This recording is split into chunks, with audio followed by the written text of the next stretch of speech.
Good morning, ladies and gentlemen. Now we are in front of this Church of Akataleptos, which goes to the 12th century as a Greek Orthodox church. It was built.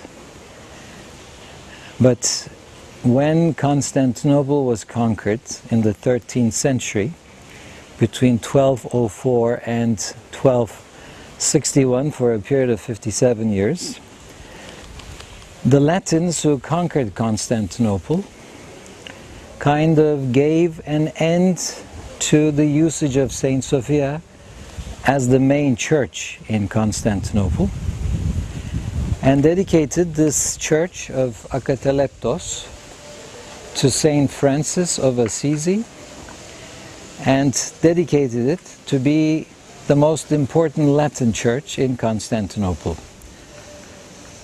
When the Ottoman Turks conquered Constantinople in 1453, later it was turned into a mosque, which was then called the Mosque of Kalenderhane, as it is being used today in our times as a mosque. Now we're on the outside side facade, the south side of the Church of Akataleptos turned into the Kalenderhane Mosque, and we have just looked at one of the outside frescoes dating back to the 12th century AD.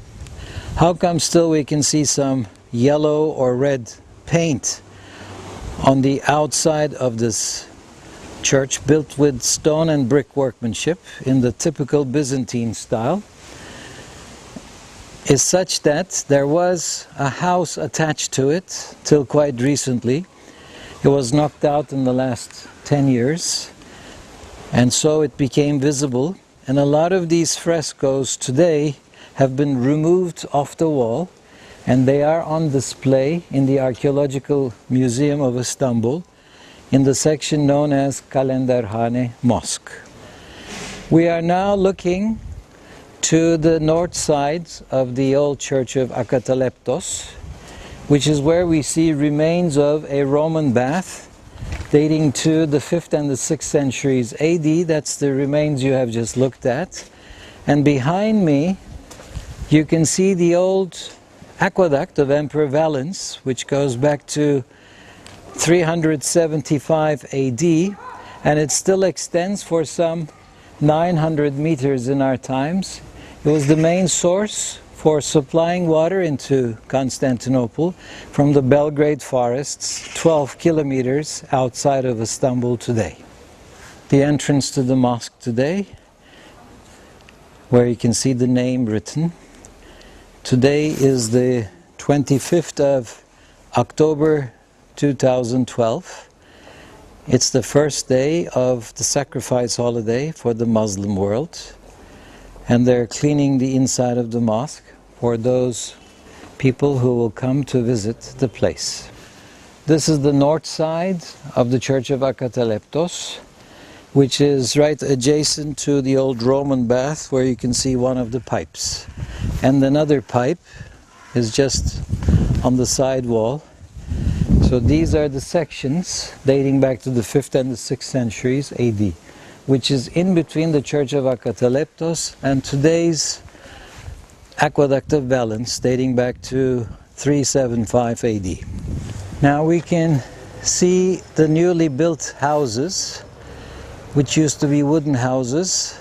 They knocked them out and built on it brand new wooden houses, right adjacent to the old church Kalenderhane Mosque today, and also adjacent to one of the arches of the aqueduct in the front. This is the side street that leads us into the Mosque of Suleiman the Magnificent, the largest mosque in Istanbul today, which was built between 1550 and 57.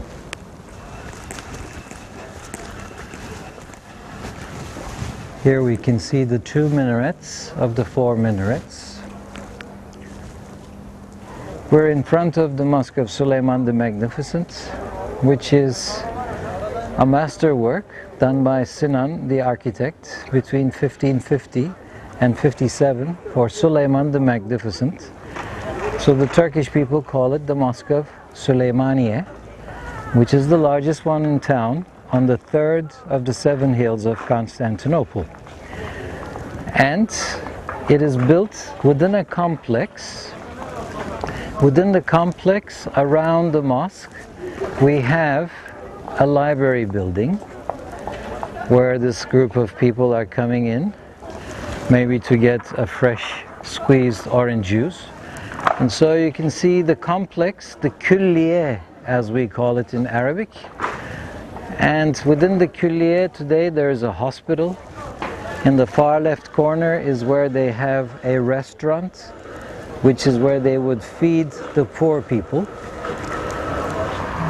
And also we have burial grounds within the mosque. Around the mosque is where Süleyman the Magnificent, his sons and his favorite wife Roxolana are buried. Also around the mosque we have the back entrance gates of the University of Istanbul, which I think needs a bit of a cleaning job. And before that gate we also have a dome, and the dome is the closing of the accounts dome. It's a fountain specially built by the architect, and that has a story which I will tell you about it in just a moment. Now we're looking at the back entrance gate of the University of Istanbul, and then it's the special holiday for today, and that's what the mayor of this township is saying, congratulating the people on this special day. And then we have the mosque in the background, and the fountain of closing the accounts, which I told you about, is to my right hand side, which stays today on the side of the mosque. So this is where the last cash was spent for closing the accounts. We are now in front of the Mosque of Süleyman the Magnificent, getting ready to go into the courtyard.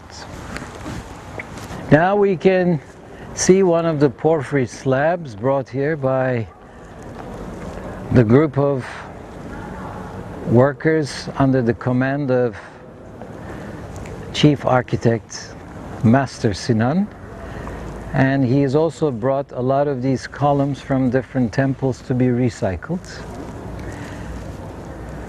Köşeyi göstereceğiz. In the corners we have one column rather short compared with the others, sola, and to the extreme left there is another one at the end which is the same height. So he has extended the arch in order to fit it with the rest of the columns very, very harmoniously.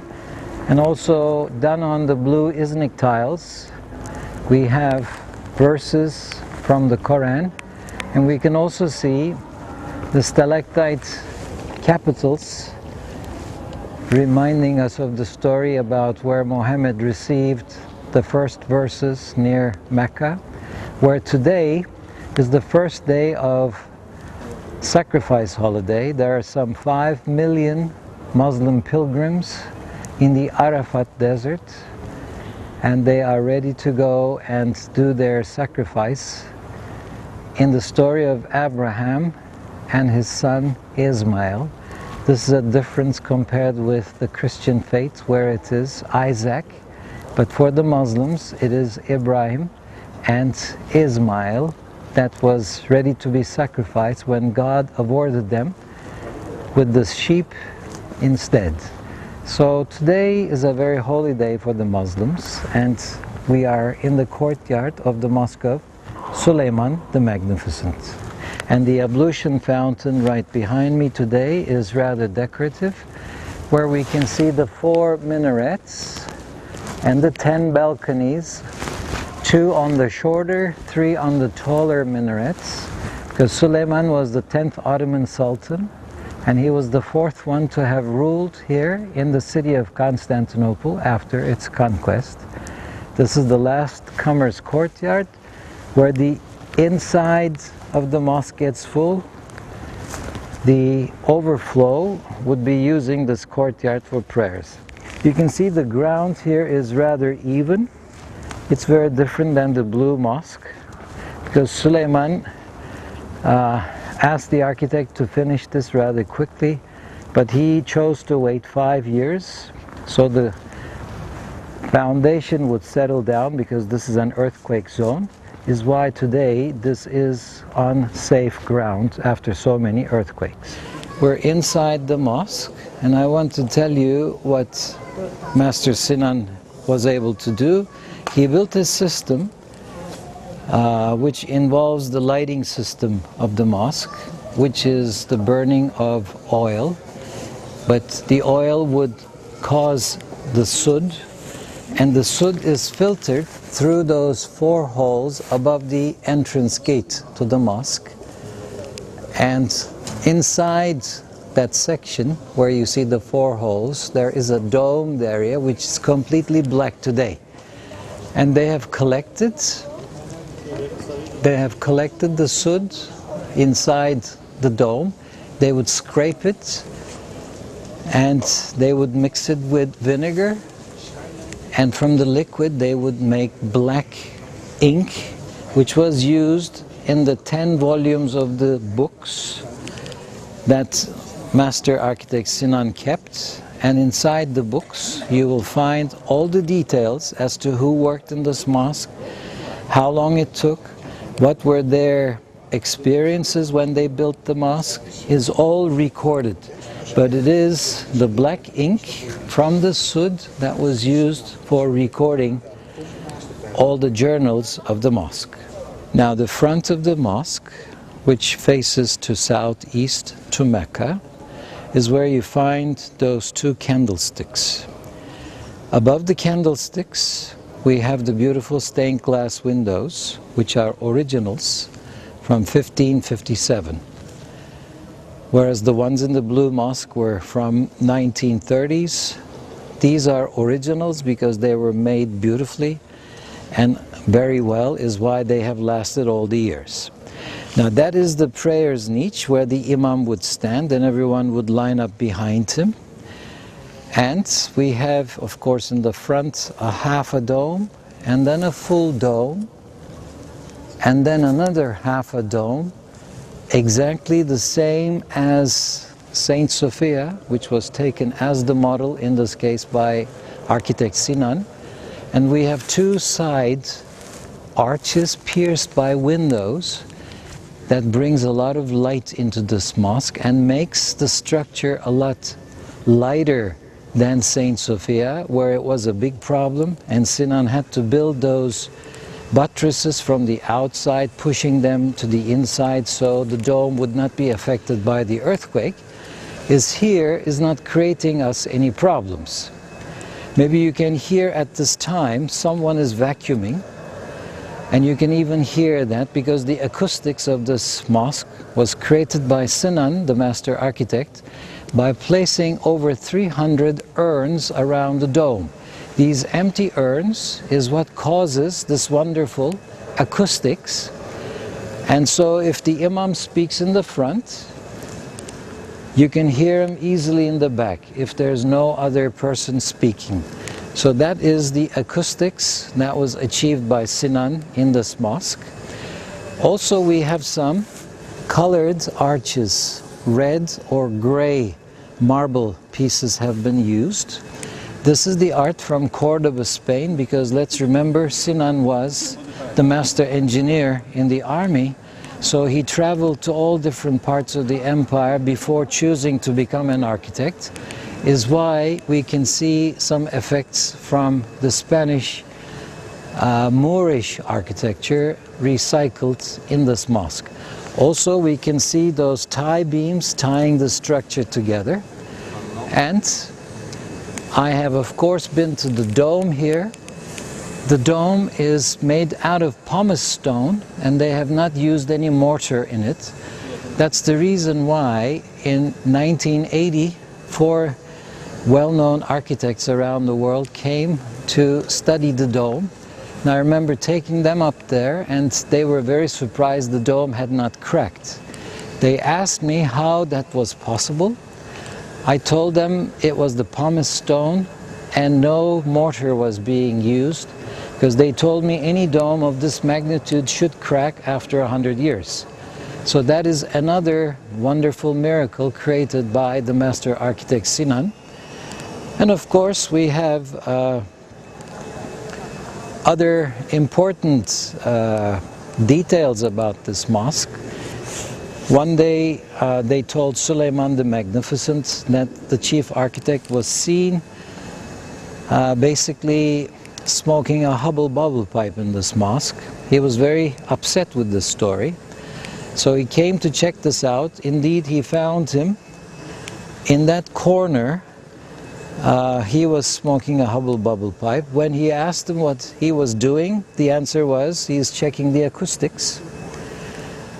Even with the sound of the hubble-bubble pipe, he was able to do that. So when he found out why he was doing that, he asked him how long will it be before the mosque is finished, because the Iranians, who were rather upset with the Ottomans for having lost the Battle of Chaldiran in 1517, they sent a bag of diamonds to the Sultan and said, in case it is financial problems you're going through, why don't you spend the diamonds and finish the mosque?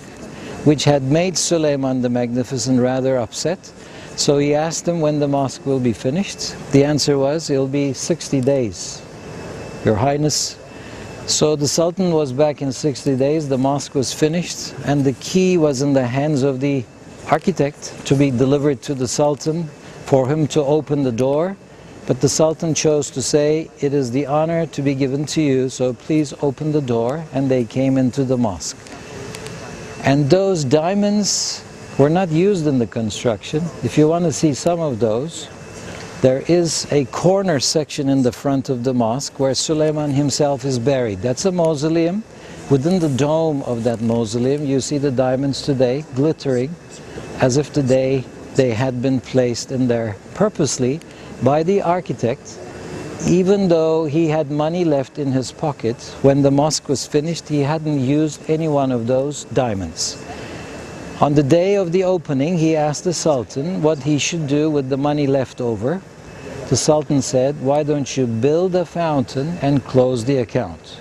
So we have a fountain outside the mosque, which is known as the fountain of closing the accounts.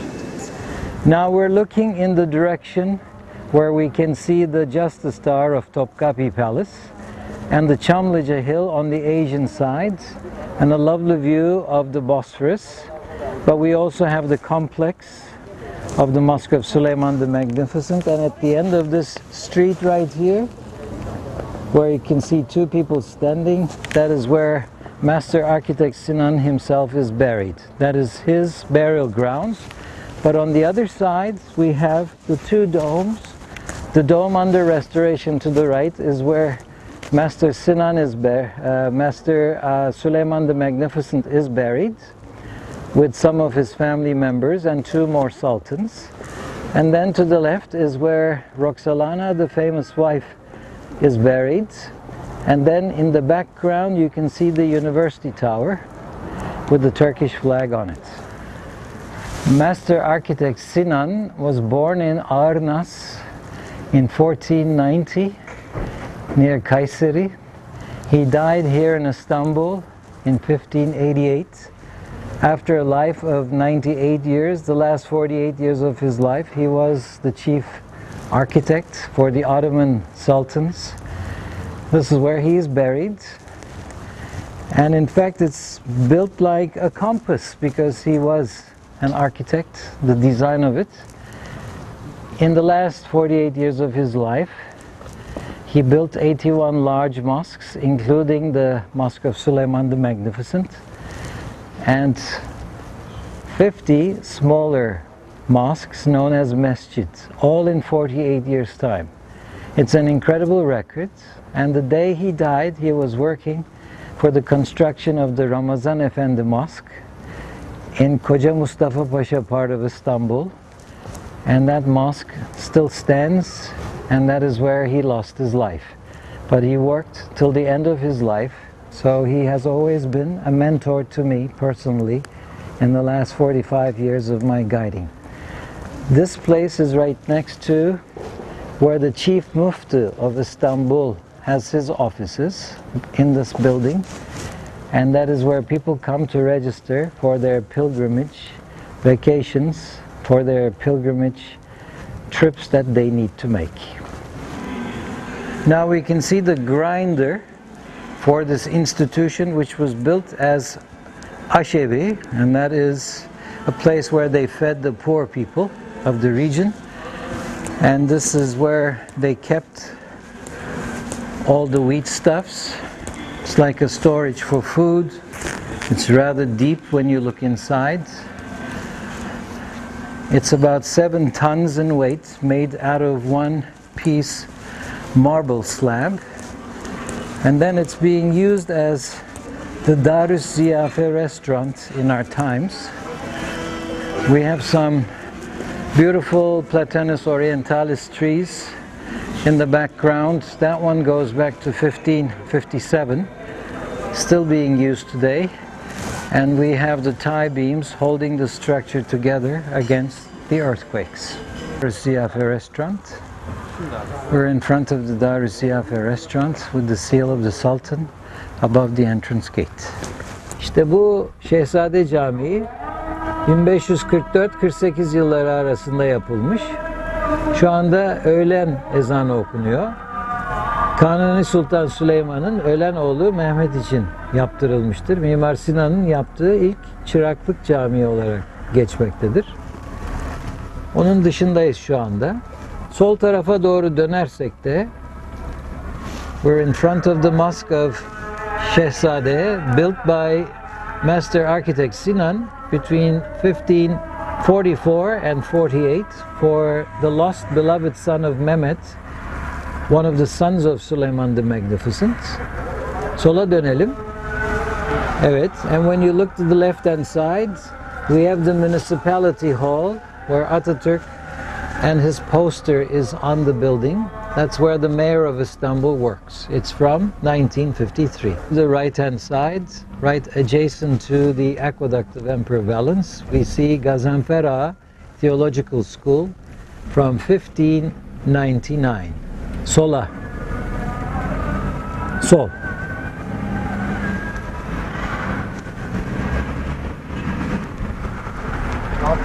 Evet, düz gidiyoruz. This is the market where they sell the bicycles on both sides. This is the underpass, which is opposite from the municipality hall of Istanbul. This wall,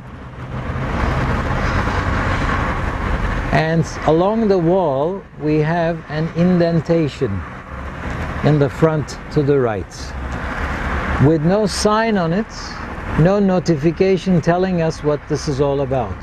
But this is the remains of the Church of Saint Polioktos that we will see when we go around the corner. Now, opposite from the municipality hall, we have a huge area where we see the remains of the Church of Saint Polioktos, which was built by Anikia Juliana. She was of royal blood and was one of the empresses at the time when Justinian took the office in 527. But of course, Justinian was married to Theodora, and Theodora was a singer, in a way like Evita Peron. She was not of royal blood, and in fact, when Anikia Juliana had built this Church of Saint Polioktos by 527, it's a little larger than the Mosque of Süleyman the Magnificent today in size. One of the dreams of Theodora was to build something larger than of Anikia Juliana's. So when in 532 Saint Sophia was burnt down and Justinian had to build the church, largest in the world, larger than any other Christian building in the world, he decided to build it larger than the Temple of Solomon in Jerusalem. But it was also the dream of Theodora to build something larger than Juliana Anikia had built.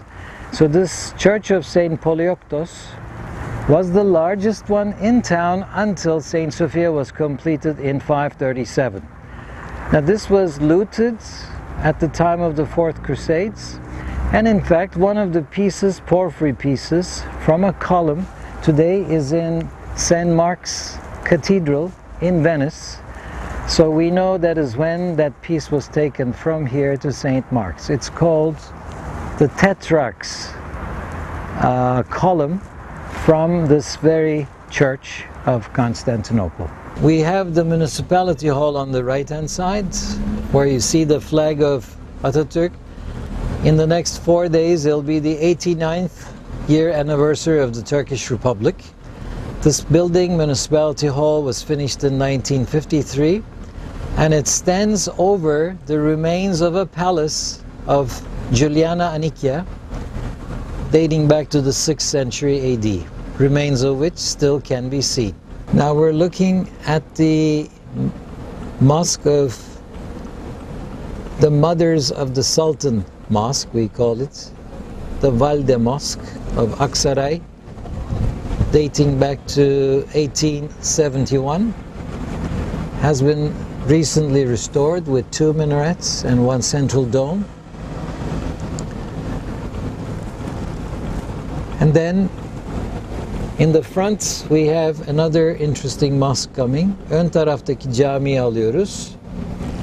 That is the Mosque of Murat Pasha, where you see 1 minaret and 2 domes, and that is a special mosque type from Bursa, the earlier capital of the Ottomans, because it's from 1463 when it was built with 1 minaret, signifying that it was built for someone rich enough to be able to sponsor a mosque. And you can see the burial tombstones in the gardens, and it has 2 domes and one minaret.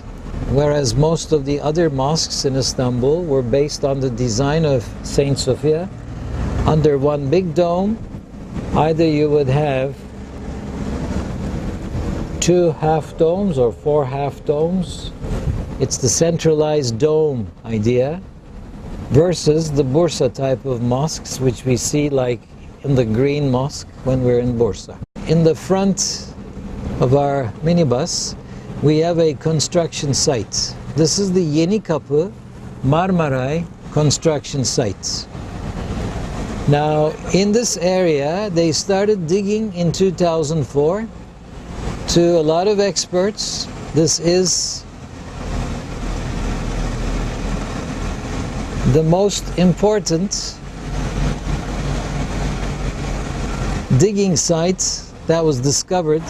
In 2004, when they were digging here for a major project known as Marmaray, which is part of the underwater channel tunnel across the Bosphorus, linking Europe to Asia. At 55 meters, it is the deepest channel tunnel in the world. They discovered some findings which go back to 8,500 years before our times. So this is a Neolithic site for Istanbul, and that's long before it was Constantinople, long before it was Byzantium, and of course much after Yarımburgaz caves.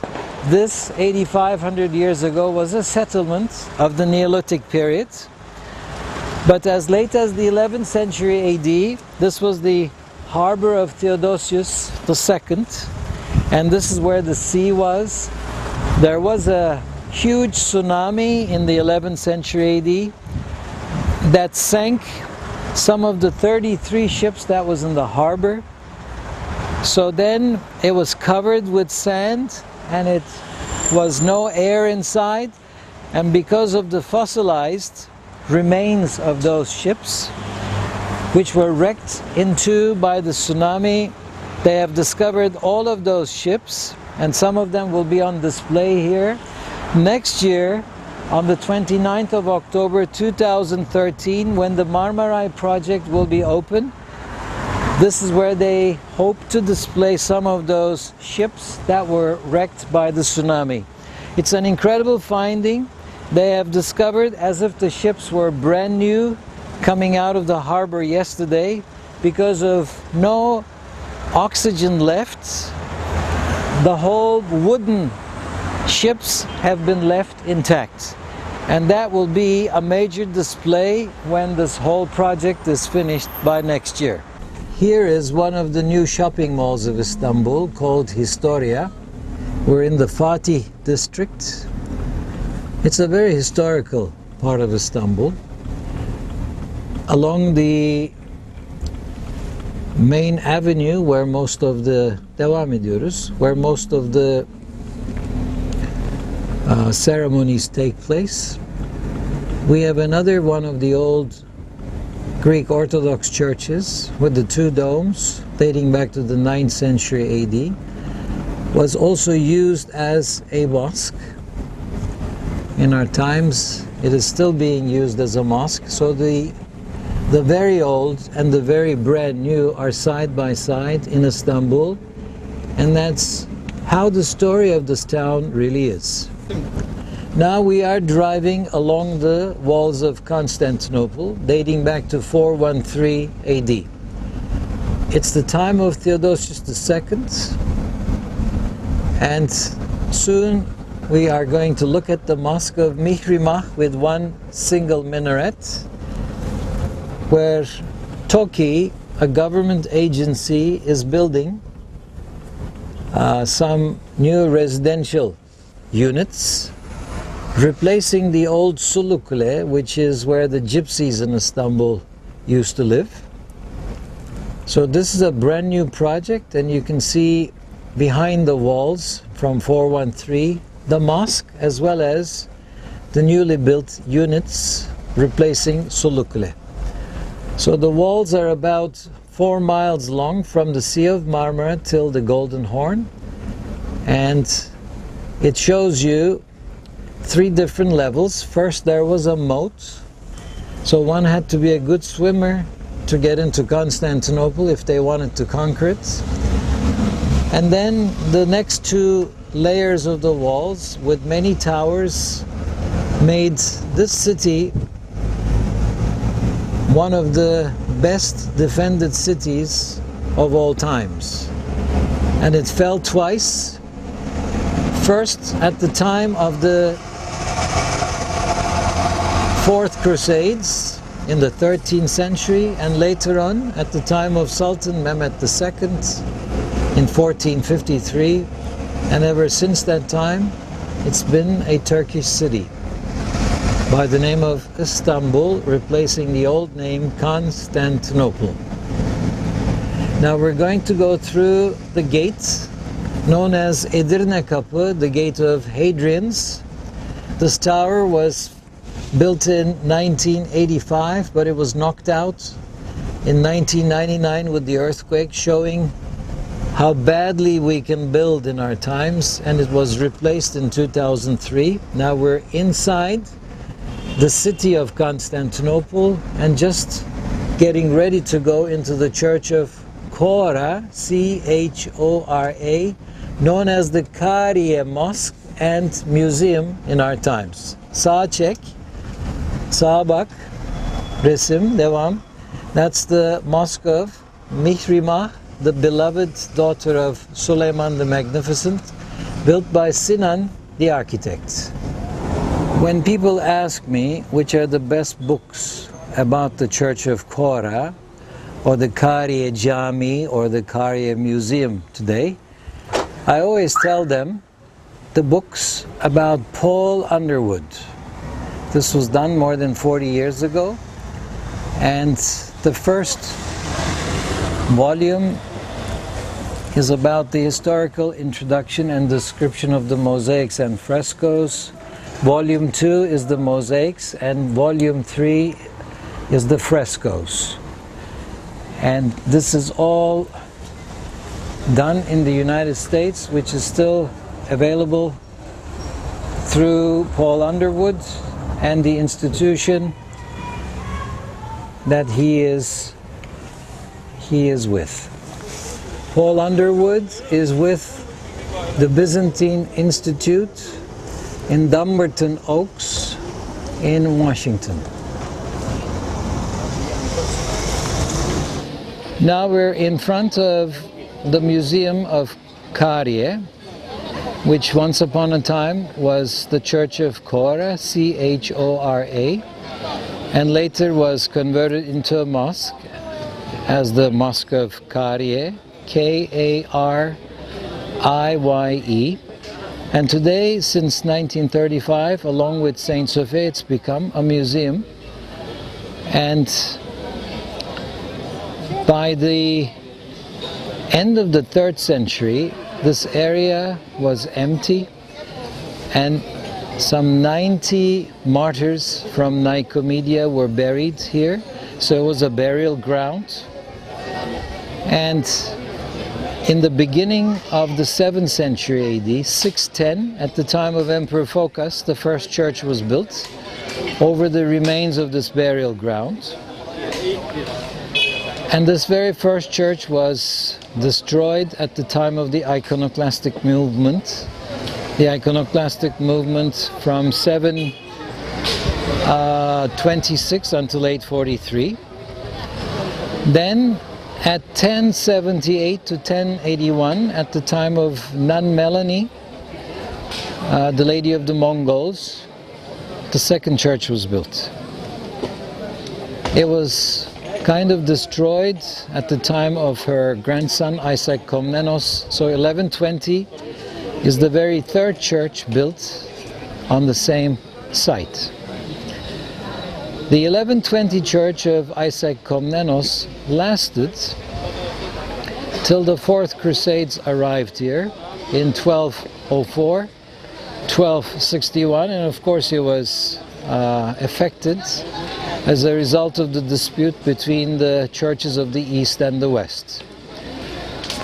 So it remained as a church after the conquest of the city by the Fourth Crusades, and in 1315 until 1321 the fourth and the final church was built here at the time of Theodore Metochites, who was the Grand Legate of Constantinople, a man who had the money, the man in charge of financing as well as religious decision maker. So he was able to build the fourth and the final church only with the two domes in the front and one central dome in the back. But after he died, this is the latter part of the 14th century, they needed a larger church, but the city did not have the means to add a new building, so they extended to the right-hand side with this elevated facade, where the minaret now is visible behind the tree. But in the background we have another dome, a third dome, which is above the Paraklesion, was added by the end of the 14th century. We will see all of them when we go inside. So when you look at the Church of Chora, which is a museum in our times, this is what is visible from the west facade. Now we're looking at the old Church of Chora from the east side, where the apse is located. It's typically a Byzantine church architecture with stones and brick workmanship, one alternating next to the other. Now, in the outer narthex of the Church of Chora, we have Saint Joseph in the dream. The angel is telling him to move with Virgin Mary, one of his sons, and Jesus, one of his sons, and Jesus Christ is carried on the shoulders of Saint Joseph, Virgin Mary following, and one of the four sons of Saint Joseph in the background, and the donkey is following into Nazareth. This is the flight from Egypt to Nazareth. The second scene of the outer narthex is where we can see Virgin Mary, Jesus Christ in the front, led by Saint Joseph and the two sons of Saint Joseph towards Jerusalem for the Passover feast. Again, in the third scene, we have Saint Joseph on the way after he is told by the angel to move, with Virgin Mary and one of his sons leading the way to Syria, where they appear in front of Cyrenius, the governor of Syria, the Roman governor of Syria, seated on the throne, and there to the left is one of the soldiers of Cyrenius. The officer and the scribe of Cyrenius are reading the new laws of taxation to Virgin Mary, and then Virgin Mary appears in the front with Saint Joseph and his four sons. According to the Greek Orthodox understanding, is represented behind Saint Joseph. She looks rather sad because probably the taxes were too high. In the middle of the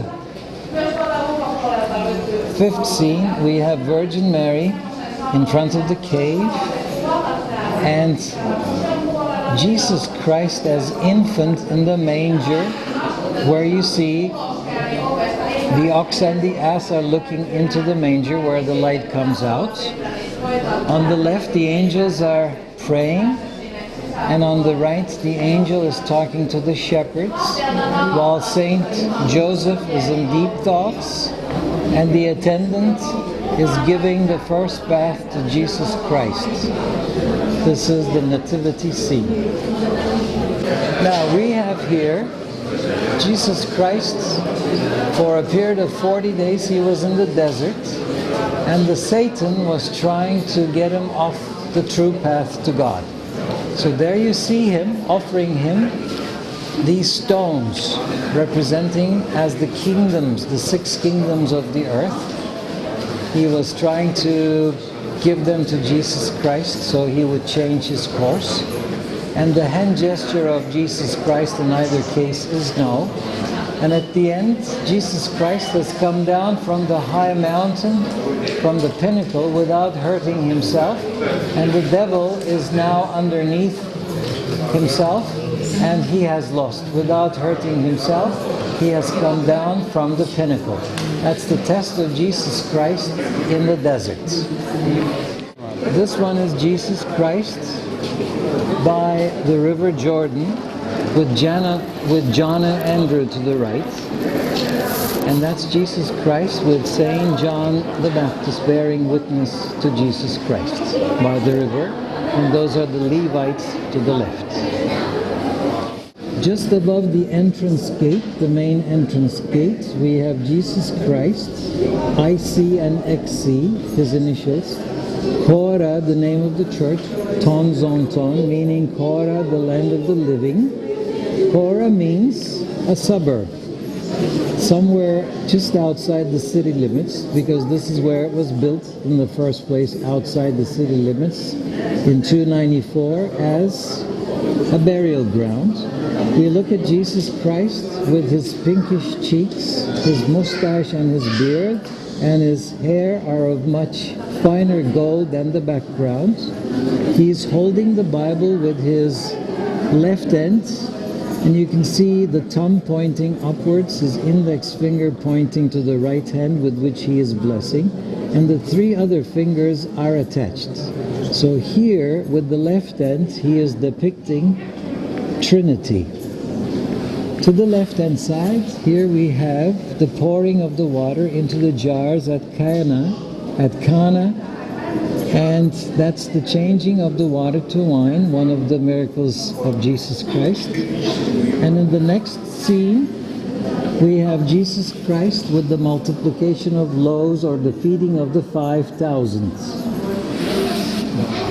Above the entrance gates, we have the 2 angels and Virgin Mary with infant Jesus Christ, And one of the miracles of Christ is shown, again, the multiplication of the loaves, and that is the slaying of the bullock to the right-hand side.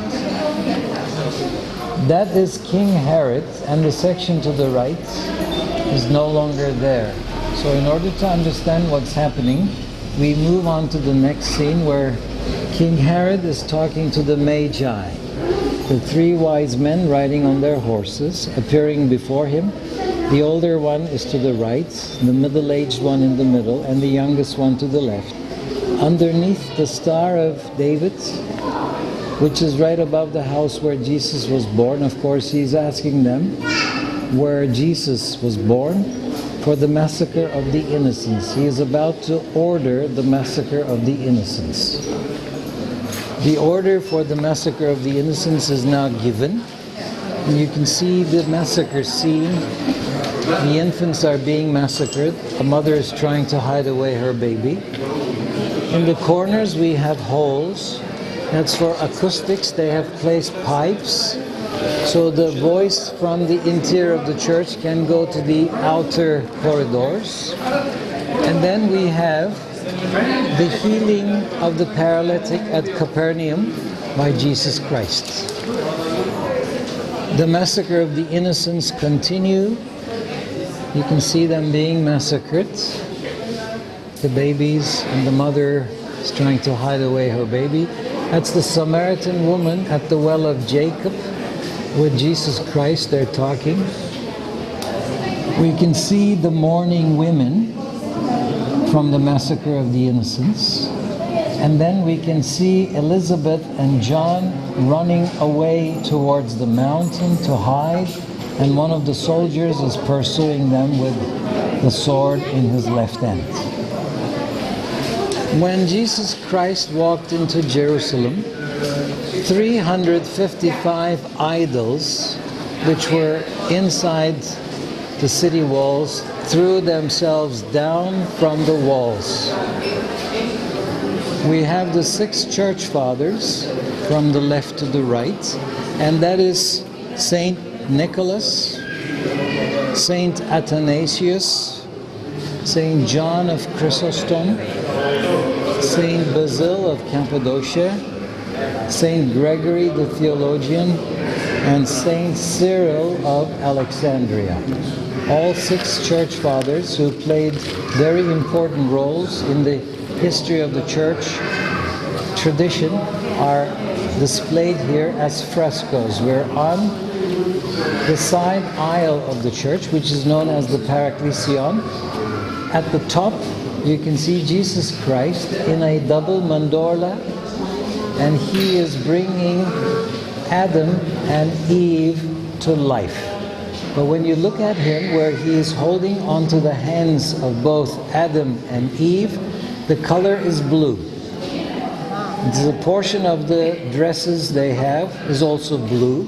Why? Because they're partially dead and partially being back to life.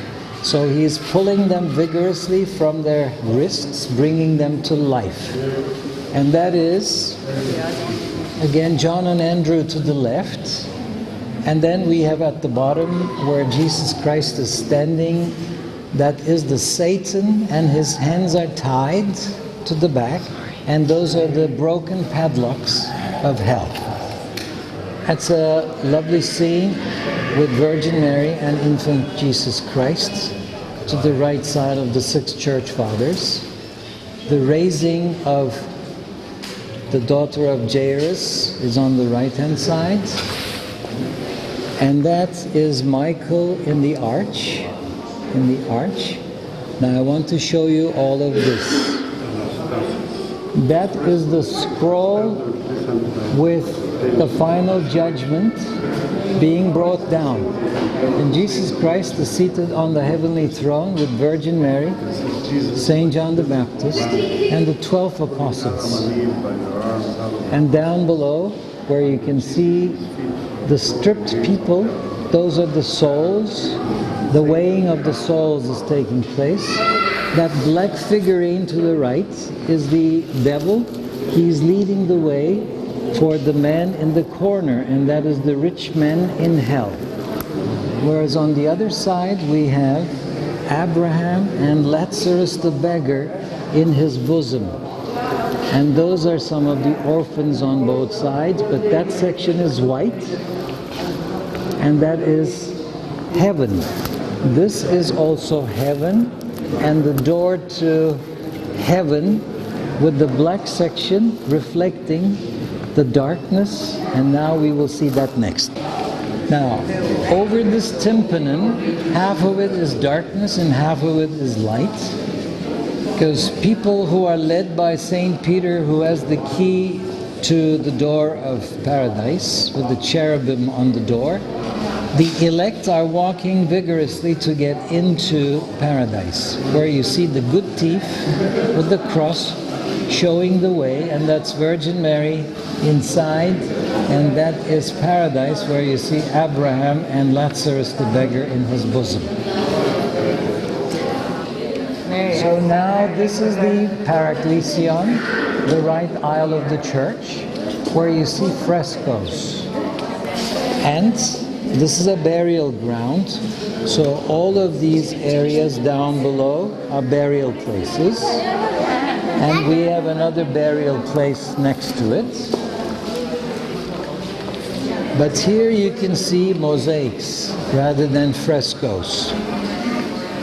So this burial ground and the family that are buried right here are depicted outside as mosaics.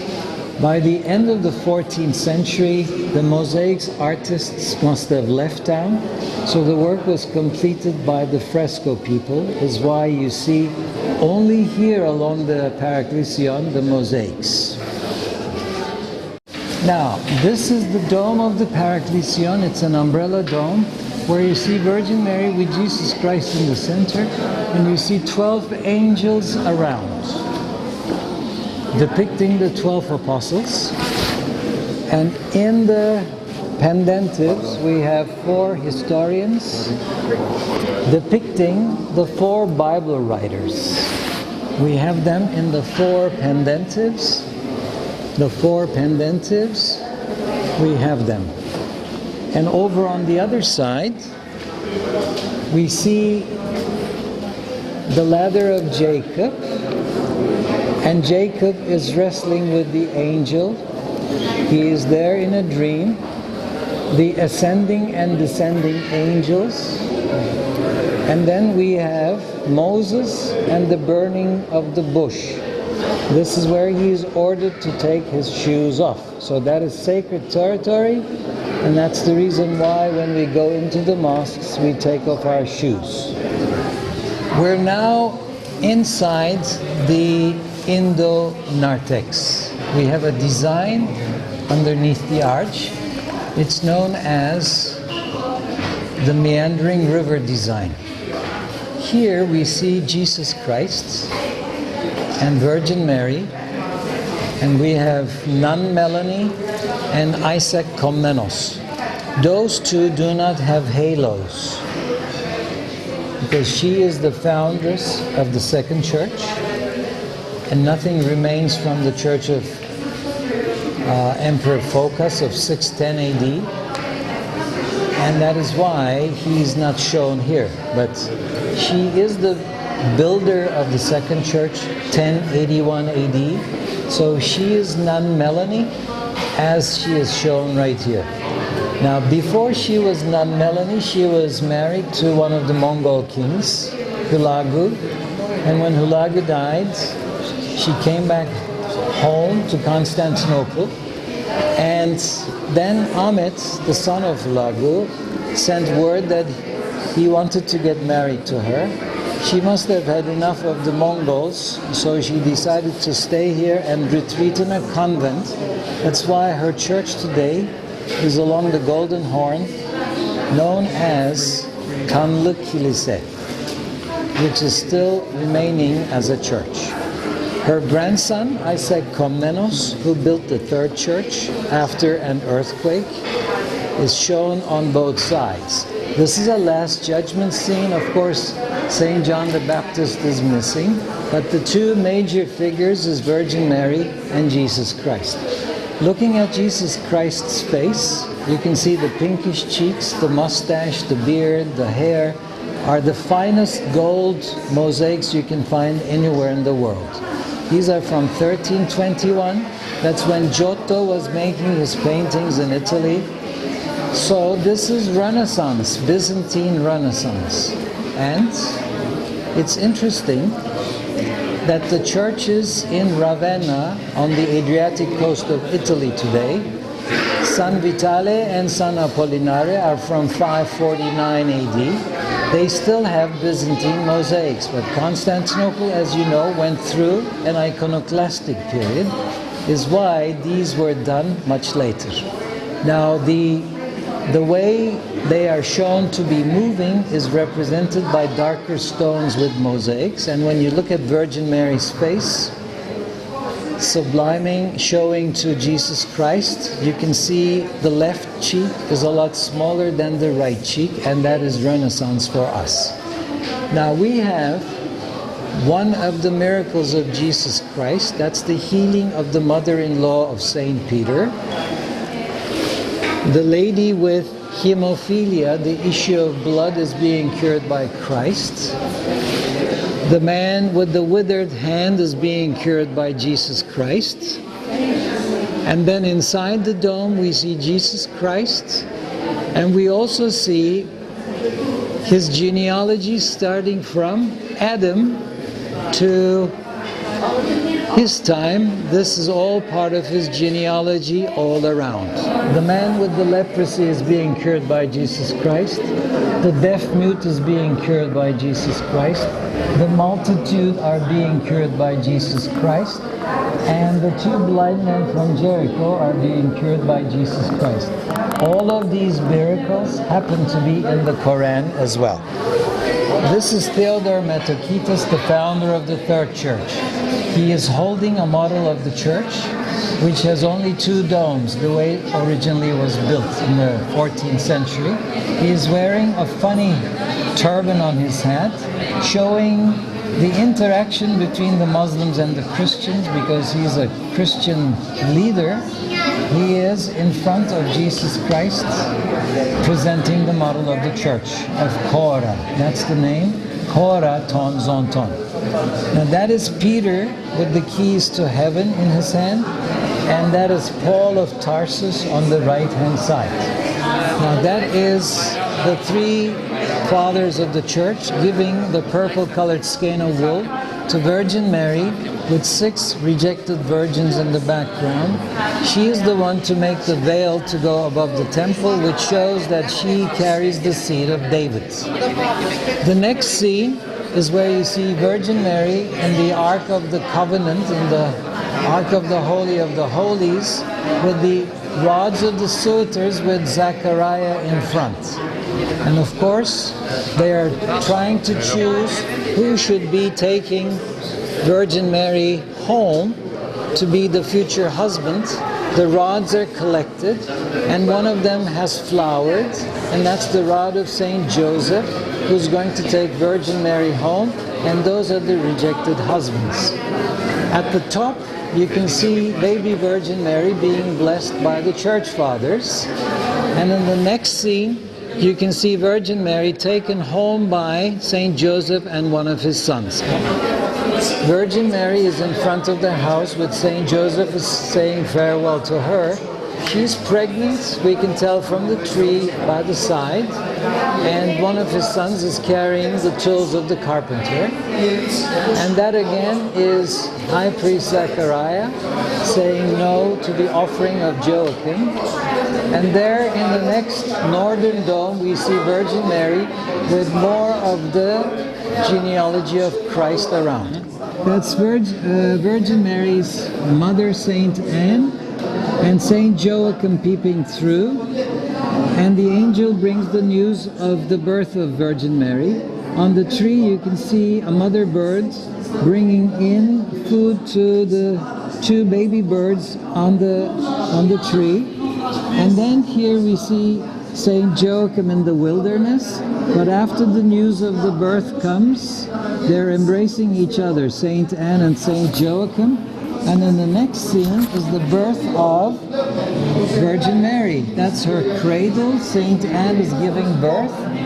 And the first bath of Virgin Mary to the right. And the first 7 steps of Virgin Mary from the attendant to the mother. And then we have the two peacocks showing and adding a bit oriental depiction to the whole scene, and the parents are caressing Virgin Mary. Now we can see mosaics at the upper section where the dome is, which needs restoration. Without any mosaics, they have fallen down. The upper tympanum of the central nave is where we still see some mosaics. However, the mosaics of the dome have fallen down due to earthquakes, and they have fallen down from the apse in the front. But we still have some mosaics on the side panel. That's Jesus Christ carrying the book in the left hand, blessing with the right hand, where we see some beautiful marble pieces, marble blocks cut down in the middle and open sideways like the pages of a book. It's for further decoration. The floor also has beautiful marble, and on this side we have Virgin Mary and Jesus Christ. MP and QV indicate the Mother of God. And yet, above the entrance gate is the final mosaic within the nave of the church, and that is Jesus Christ in the middle, seated again in the double mandorla, which basically shows that he is there from a different time frame, with the soul of the Virgin, who is lying on the bed. And this is the dormition. Dormire in Italian means to sleep, so this is the last sleep of Virgin Mary. And that is Peter and Paul on both sides with other apostles. They're looking all worried as she is passing away. The angel brings from the right-hand side the news of her death, and that is the last sleep of Virgin Mary, known as the Dormition. Now this completes our tour of the beautiful church of Kora in Istanbul, and this is where the finest mosaics in the world are on exhibit. Thank you for your wonderful audience.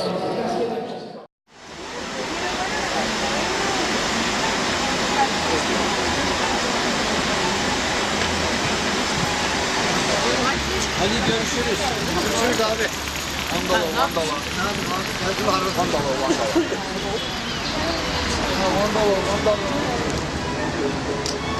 Selamünaleyküm. Hangisiniz abi?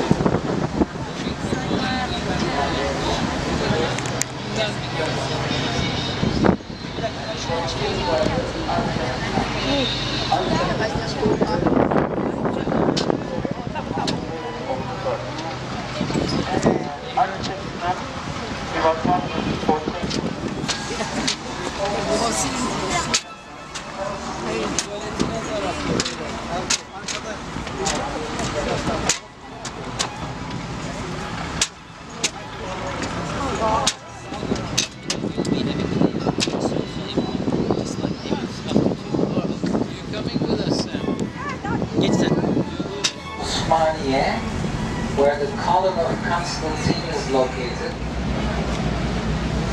up where the 2 minareted mosque in the background is. Alright, so to the left hand side, in the front, we have the 2 minareted new mosque. We're going to spend time there as well. The small mosque with single minaret to the right is the Rüstem Pasha Mosque from 1560, another one of the Sinan mosques in Istanbul.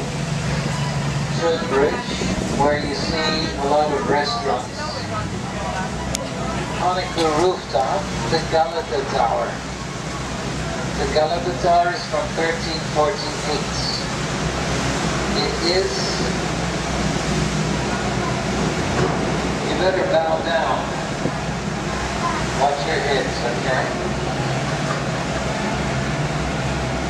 And so the Galata Tower is from 1348. Now in 1636, a Turkish Icarus, we call him, flew by using his wings. Only 3 of the 4 minarets are now visible, and that is, as you know, a church. Between 532 and 37, it took them to build it. 5 years, 10 months. Between the Greek Orthodox and the Latin Church. And so then it became Saints conquered Constantinople. They did not use that as the main church, but rather the Church of Aydın, Latin Church. Next to it, there's a small dome that is Saint Irene. 2 churches side by side, Saint Irene, Dolmabahce, the Topkapi Palace. Sorry about that. Topkapi, Topkapi, Miraglio Peninsula, and we drove around there to get to this boat. And now, when you look on the other side, you begin to see this section. From the left to the right, the things the Sultan Mehmet II did was to send 70 of his ships, pulled up by 1,000 men, on oiled blocks of wood. Of the reasons why in the next 3 days the city changed stance from the Byzantines to the Ottomans. So called the Golden Horn because it has the shape of a horn. So was Ephesus. And that's why the sea moved away from those 2 ancient cities. And the reasons why Constantinople took all the ships. So we're now coming out of this beautiful Golden Horn, and we're going by the Costa ship, which I showed you just a while ago. Can you imagine?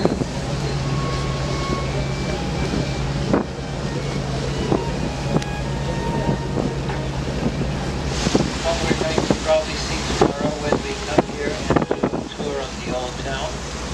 But if I look in that direction again, you can see the Asian side where you see the Turkish flag. Its left, the 4 flank towers that were there during the Crimean War of 1853 to 56. Kind of Athens into the Peloponnese. He consulted the soothsayer in Delphi, and she told him in the Hospital of Florence Nightingale is. You can see the Asian side, you can see the Golden Horn, you can see the Bosphorus. So geopolitically, that was the place where today we have Topkapi University to the left. It's hard to expect anyone who can outdo the performance of architect Sinan. And he did that at the age of 50, and God gave him a long lifespan. He died at the age of 98.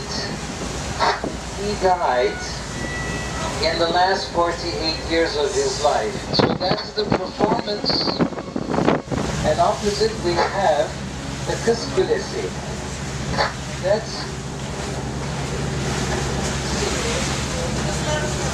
That also is where the James Bond movie, The World Is Not Enough, by Pierce Brosnan was done.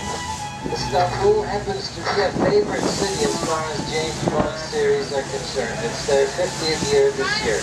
There's Armenian architects who also built the Dolmabahce Palace that's coming up on the left-hand side. I see someone where my team plays, Beşiktaş. And so basically speaking, we're not doing a great year by club, but that's the floodlights of that stadium, and the back tower structure is a palace like the Dolmabahce Palace right there. And the palace clock tower is visible on our left.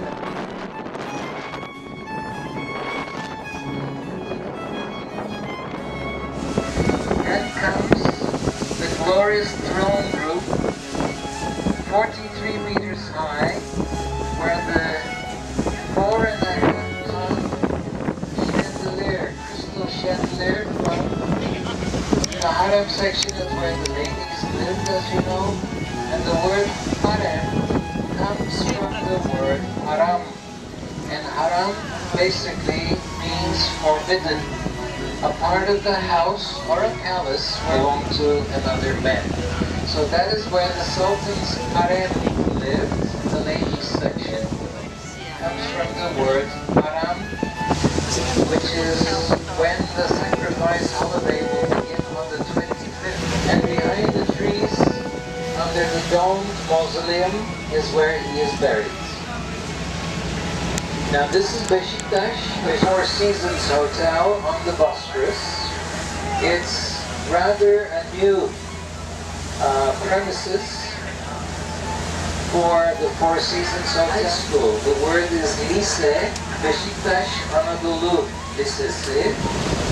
And yet we see another fantastic palace coming up on the left-hand side, and that happens to be the Chiran Palace Kempinski Hotel. Kempinski Group restored this some 15 years ago and turned the palace, which goes back to 1860. San Francisco of the U.S. Mario. But shortly, Istanbul is simply 800,000 years older than all the other cities put together. So that gives you the historic context of the city. Makes Istanbul as the oldest location on the European continent, because men came out of Africa and they walked in all kinds of directions. And at that time there was no Bosphorus. This was like a dry riverbed. And so they could walk from the Asian side to this European side. And that really is what happened at that time. Now we're passing by the Four Seasons Hotel on the Bosphorus. It's rather a new premises for the Four Seasons Hotel, because it also is in the Blue Mosque area, which we will see tomorrow. Next to it is a high school. The word is lise, Beşiktaş Anadolu Lisesi. And lise is the French word for the high school. It could be a hotel in the future, because I wouldn't like to be the student in that school with all this fantastic view of the Bosphorus. I would not be able to concentrate on my studies. And yet, we see another fantastic palace coming up on the left-hand side, and that happens to be the Chiran Palace Kempinski Hotel. Now, as you know, it is linked to the Lufthansa airline.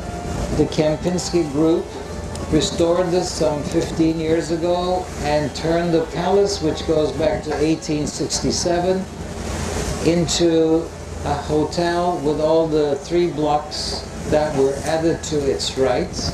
It is now one of the major hotel complexes on the European side.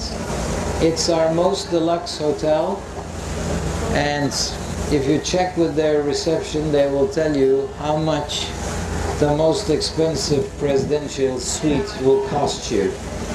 I will not mention it. Now, Chiran Palace Kempinski is the name of it.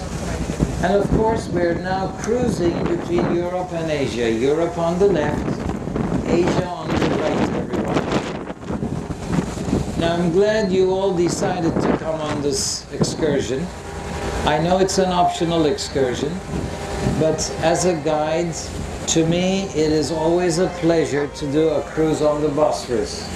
In my mind, if you have come to Istanbul and you have not seen the Bosphorus, it's like you ain't seen nothing yet.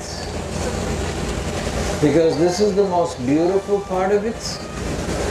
Geologically, geopolitically, which I will explain to you. Okay, let's start with these yellow buildings on the left. That's a Galatasaray University, a French teaching university, where I remember quite clearly President Bush came here for a NATO summit in 2004, and he made a speech facing us and the bridge behind him, and it was televised on CNN Live for 32 minutes, and the 32 minutes he spoke about the geopolitical importance of this country,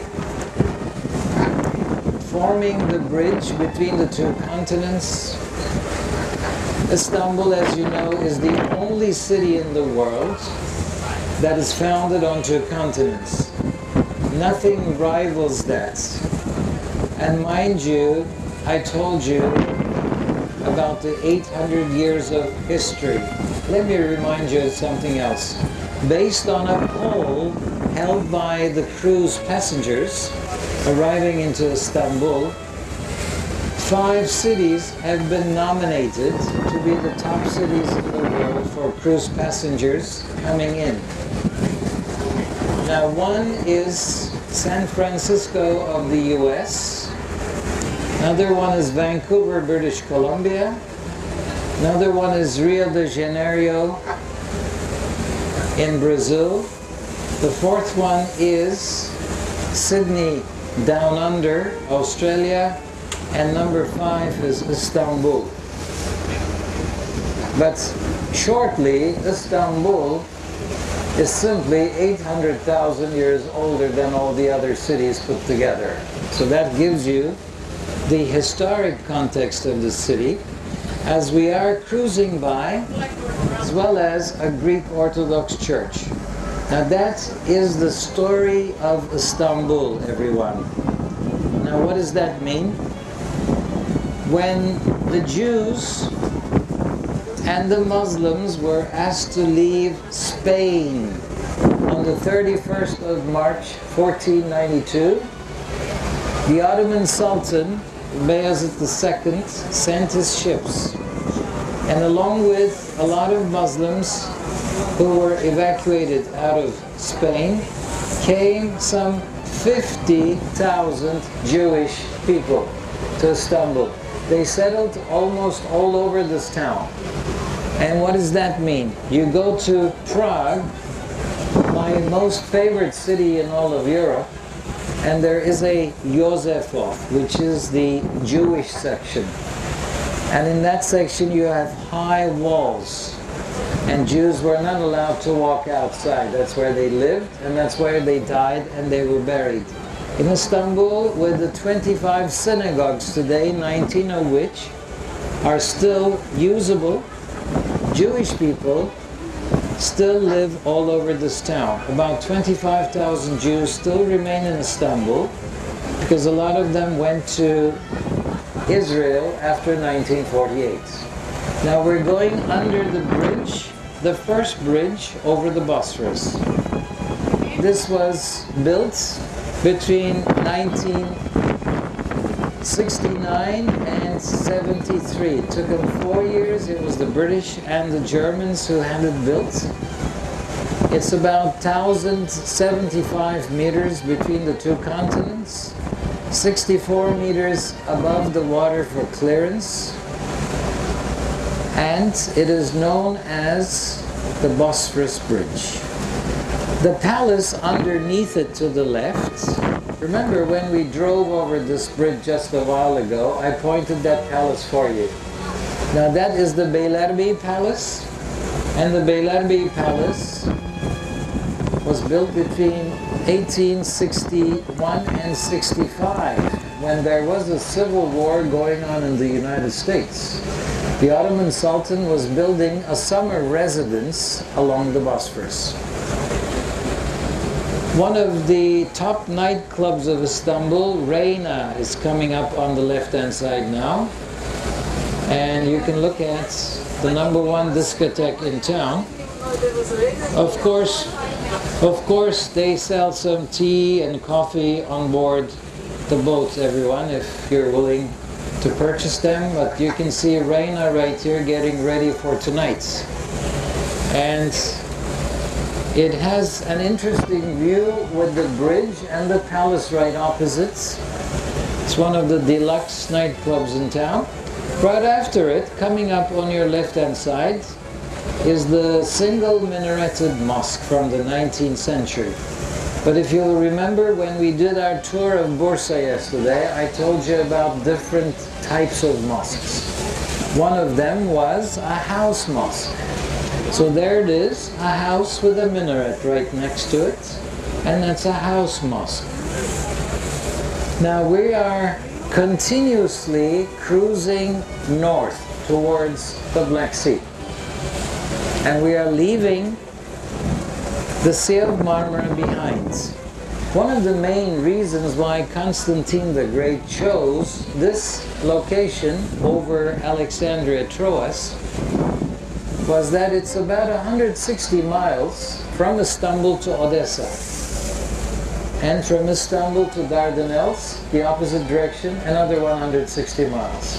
So Istanbul is midpoint, and that means commerce, that means trade. And that's the advantage Istanbul has over any city in the world. The commerce that goes from Europe to Asia passes over those two bridges.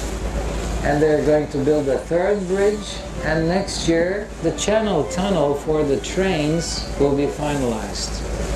And to the left-hand side, this beautiful yacht called Savarona was built in Germany, in Hamburg, in 1931.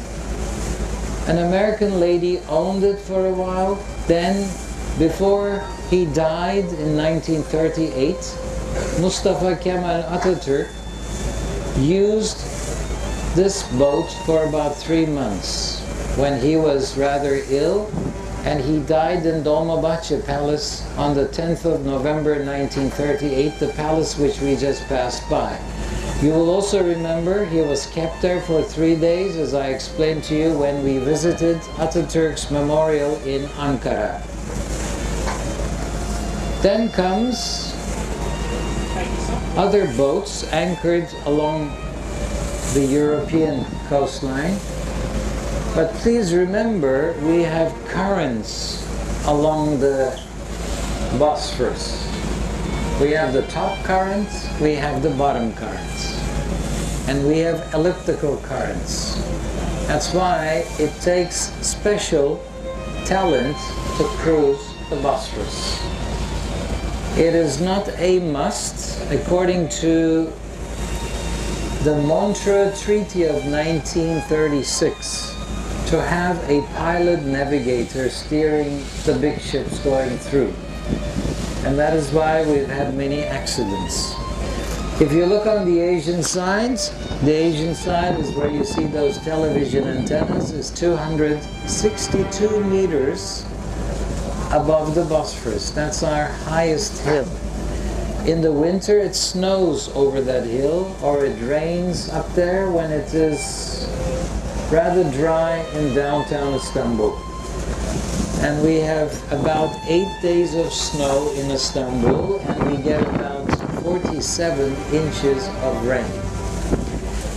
Now the currents, we are going against the top current at the moment. When we cruise from the Sea of Marmara towards the Black Sea, we are going against the top current. The bottom current goes in the same direction as we do, everyone.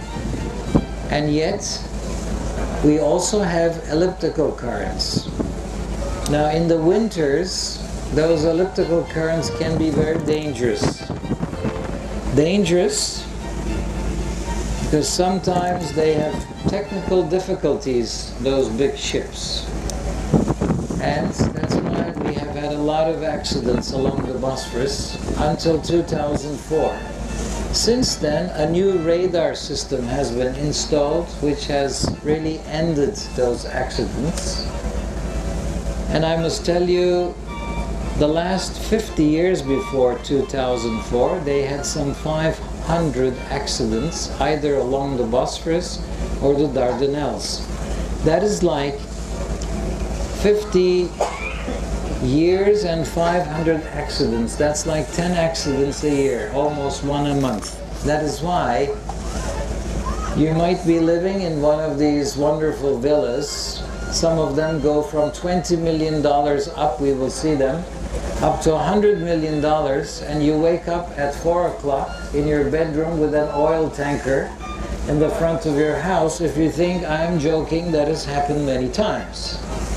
And so that is why living along the Bosphorus is maybe a challenge. And maybe more than that, it is a Turkish dream. If anyone could afford to live along the Bosphorus, they would choose to do that. It's as simple as that. For example, this island, Galatasaray Island, Cimbom, and I used to be a high jumper in Galatasaray club and played volleyball in the junior national team of Turkey in my youth. So I used to come here for a swim in the summertime. This is their summer area, the summer island. The only island, in fact, along the Bosphorus is the Galatasaray Island. Galatasaray is the only football team we have in this country who won the 2000, in the year 2000, European Champions Cup, and faced with Real Madrid to beat them in the Super Cup. The best we've ever done regarding soccer was in the year 2002 when Turkey played in Japan and in Korea. We came in 3rd place after Brazil and Germany. The best we've come in Europe was in 2008, and we came in 3rd place in Europe that very year. We're not doing too well this year, by the way.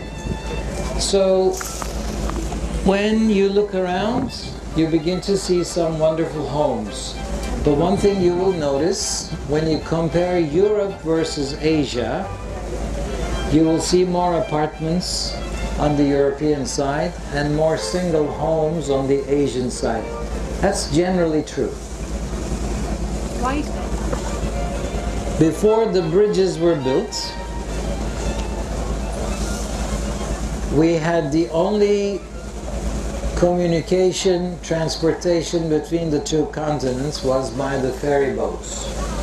And we used to line up to get from one side to the other. Maybe wait 2 years, two hours each time. So that is why people who had more money, they could afford bigger estates, were settled always on the European sides. And apartments, which are not as expensive as the larger homes, was the reason why it was like that, Nelu, to answer your question, okay? And that's with 2 towers, is the military high school from 1846, the Kuleli High School, and Mustafa Kemal Atatürk graduated from that high school.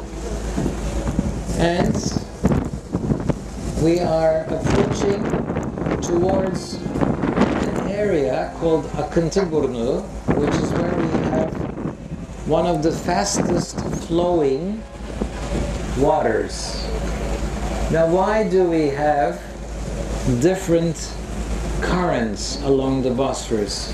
We do not have tide here. The only tide we have is approximately 10 centimeters.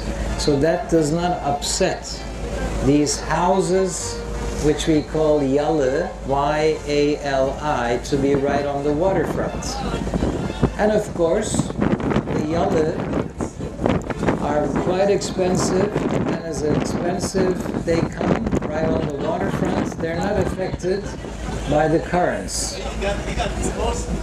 However, if you are swimming, you have to be very careful when you swim across the Bosphorus because of these currents. And about 40 meters deep here is where the two seas never mix with each other. Are you allowed to swim? Yes, and you are allowed to swim. And basically speaking, the water that comes from the Black Sea has less salt in it. But the water coming from the Sea of Marmara in the direction we're cruising has more salt in it. So what's the difference in the salt quantity? Cızırtı yapıyor. Benden değil cızırtı.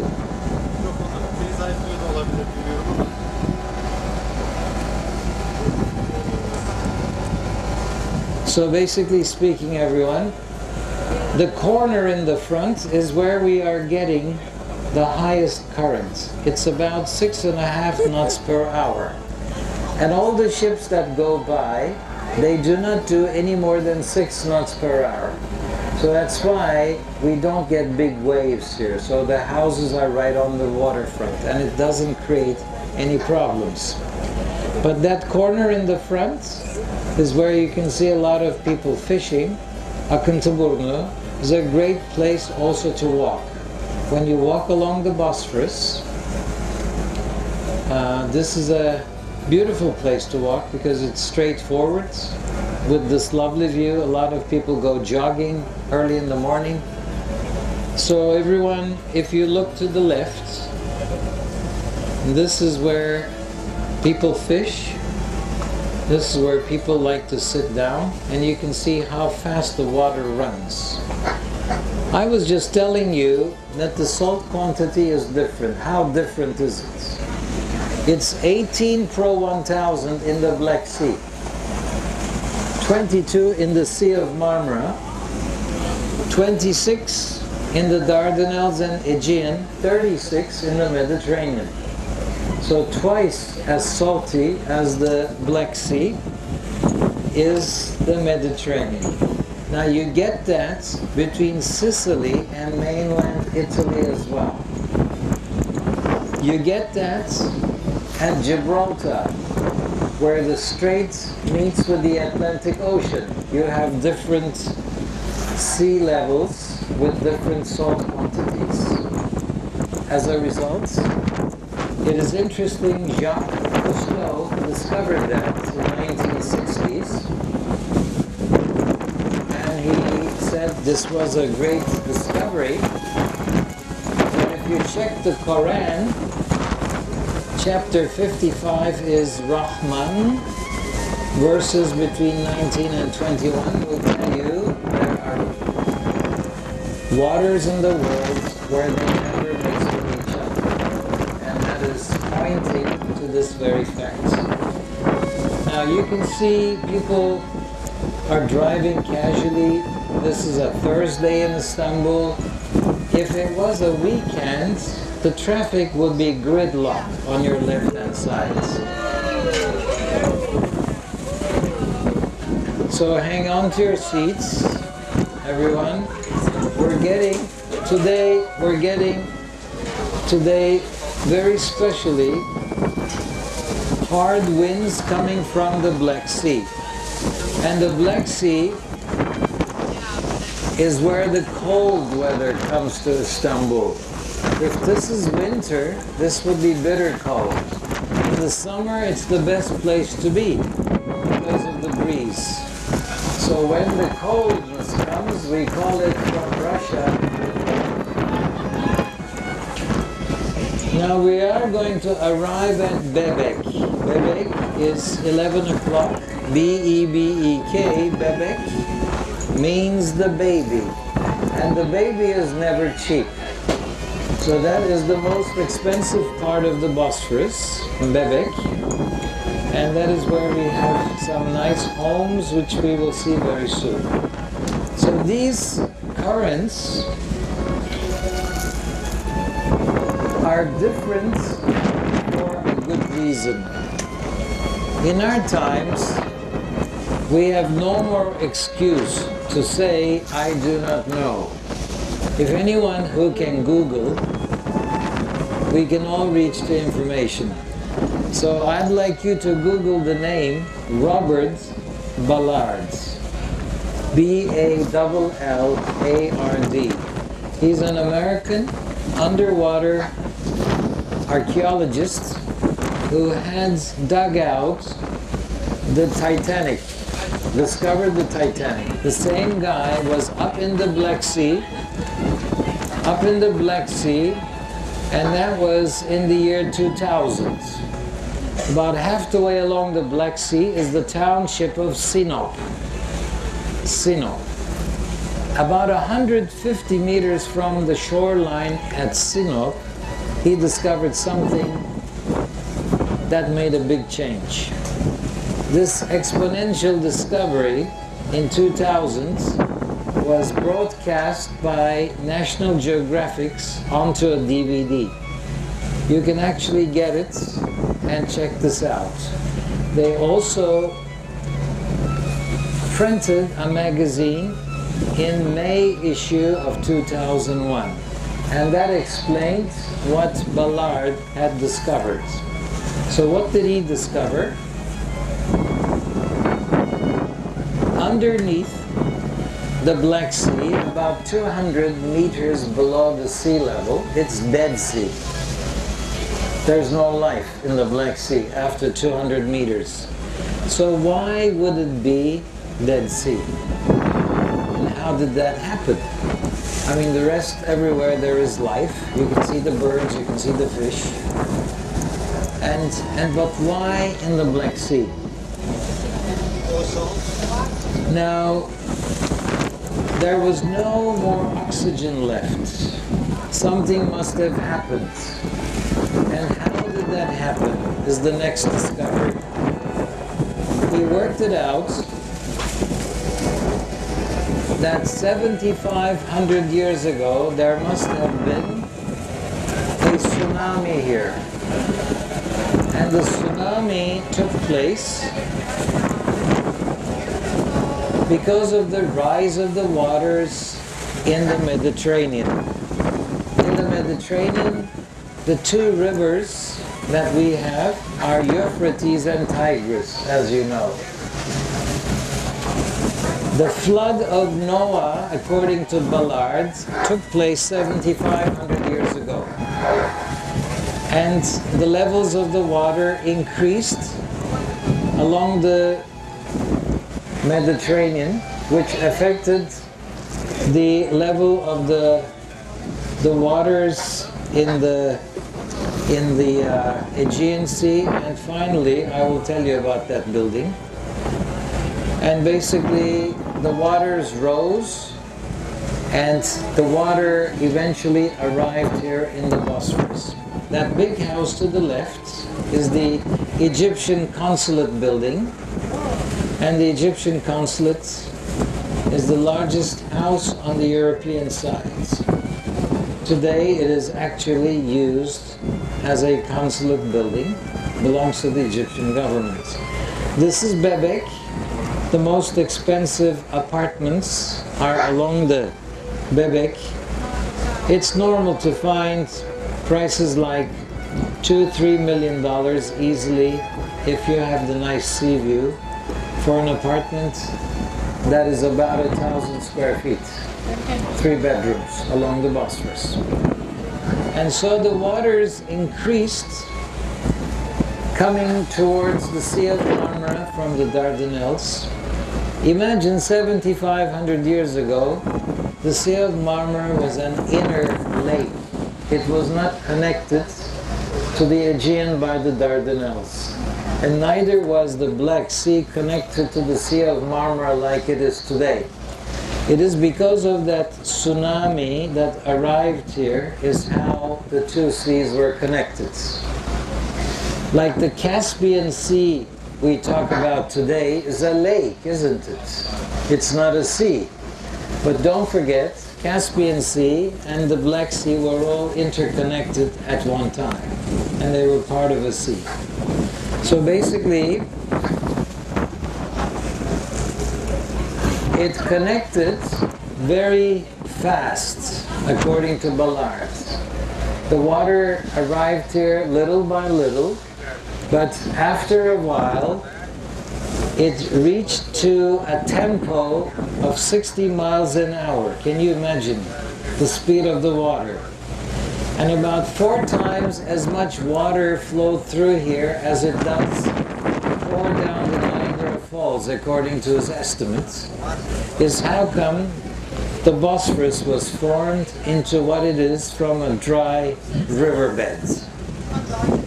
And its deepest part is 103 meters, so that gives feasibility to all these big ships that are passing through here. This is the world's busiest waterway in the world, everyone. we have an average of 137 ocean-going liners go through the Bosphorus every day.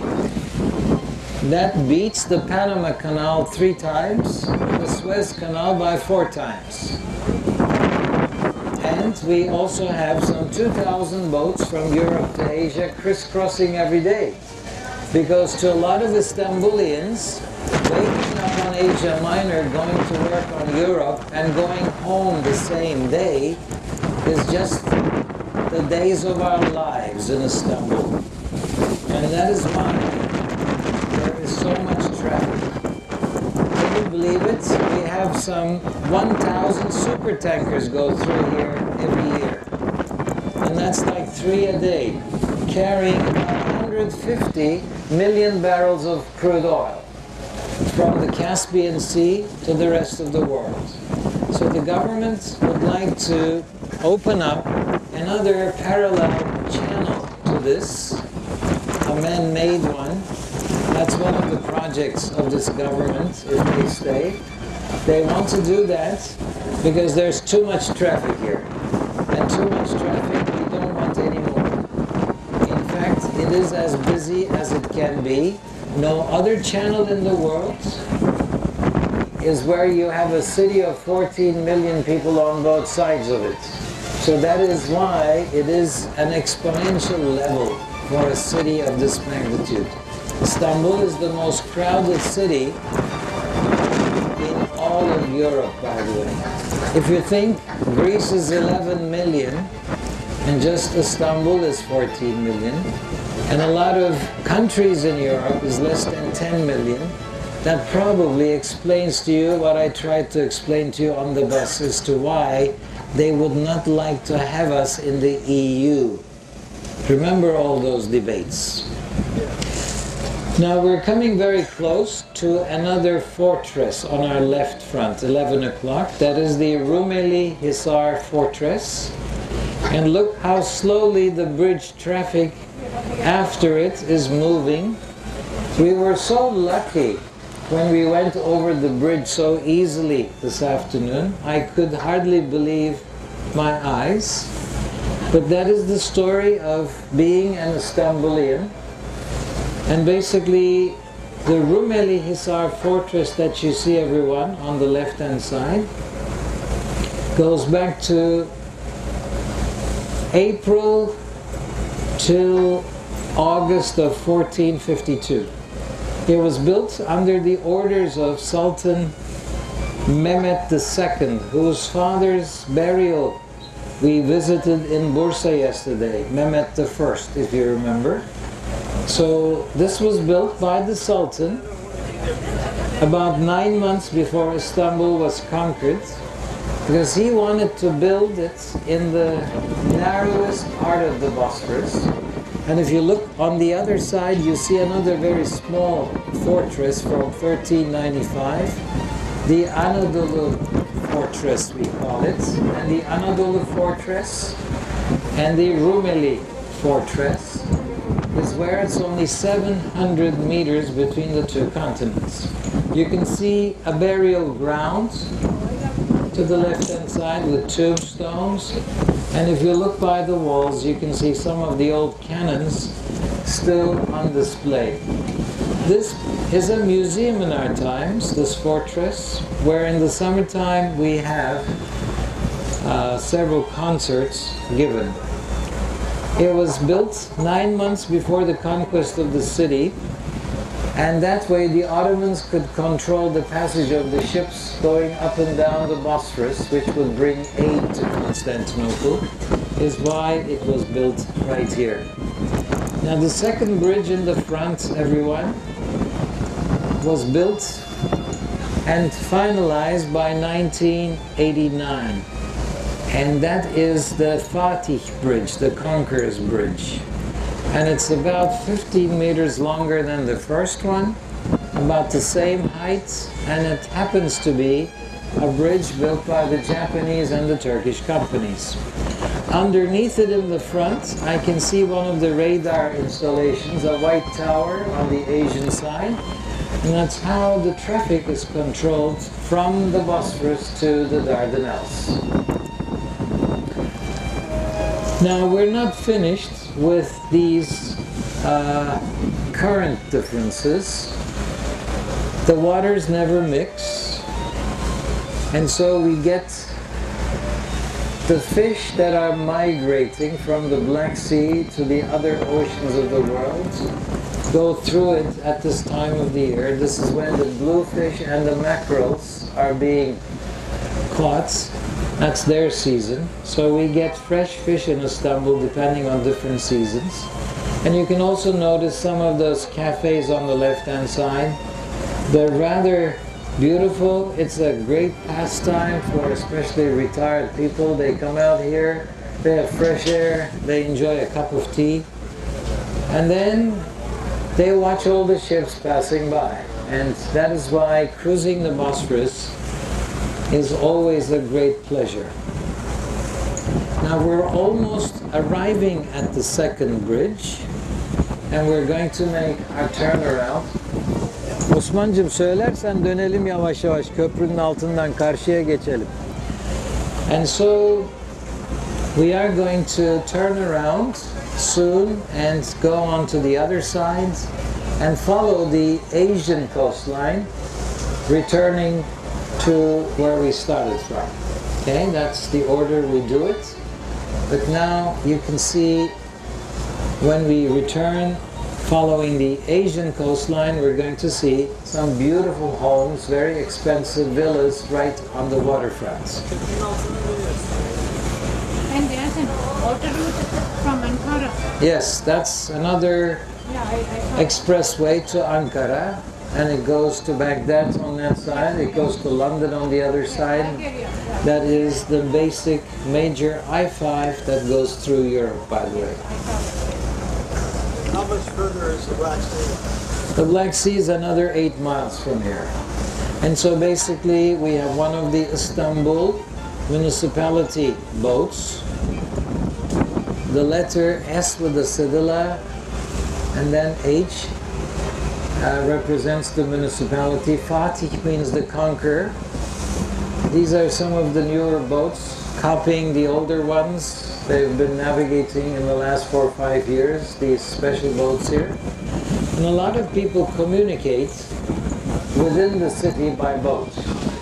Not that they dislike the traffic in the city if they drive to work, but this is a very pleasant way of going to work and returning home. If they can do it by ferry, people living in Istanbul basically prefer that. So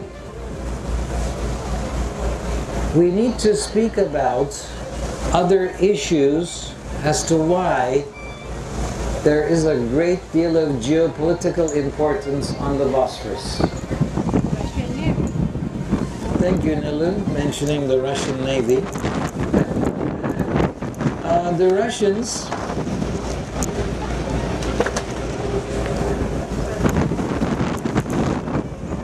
with whom we have lived across the border for several centuries always had desires over Istanbul. This is why in 1878, when the Russian army came to Saint Stefano, which is today Yeşilköy, and that's not far away from the airport where you all landed. That's how close the Russians came to conquering Istanbul in 1878. But they could not do it because they were right about 15 miles to the harbor where there was the British fleet waiting.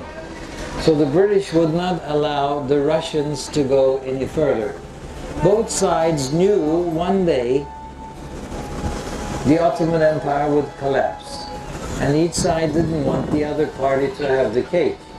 So for that reason, that's as close to conquering Istanbul the Russians came. But this, of course, is a very important city for the Russians. And the reason is very simple. The Russian fleet, which is one of the biggest armadas in the world in our times, for 3 months of every year can only go through the Bosphorus and the Dardanelles, because for 9 months of the year the North Sea ports are frozen. So they cannot come out of the North Sea. They have to use the Bosphorus for the other 9 months. So for the 3 months they can navigate, and other than that they need to go through the Bosphorus. So you would mostly see Russian Navy go through here about 2 o'clock in the morning when everyone is asleep. So basically, if you look at the recent political situation, you can easily understand the fact that in Georgia there were problems, and Russians are having problems with the Chechens. And so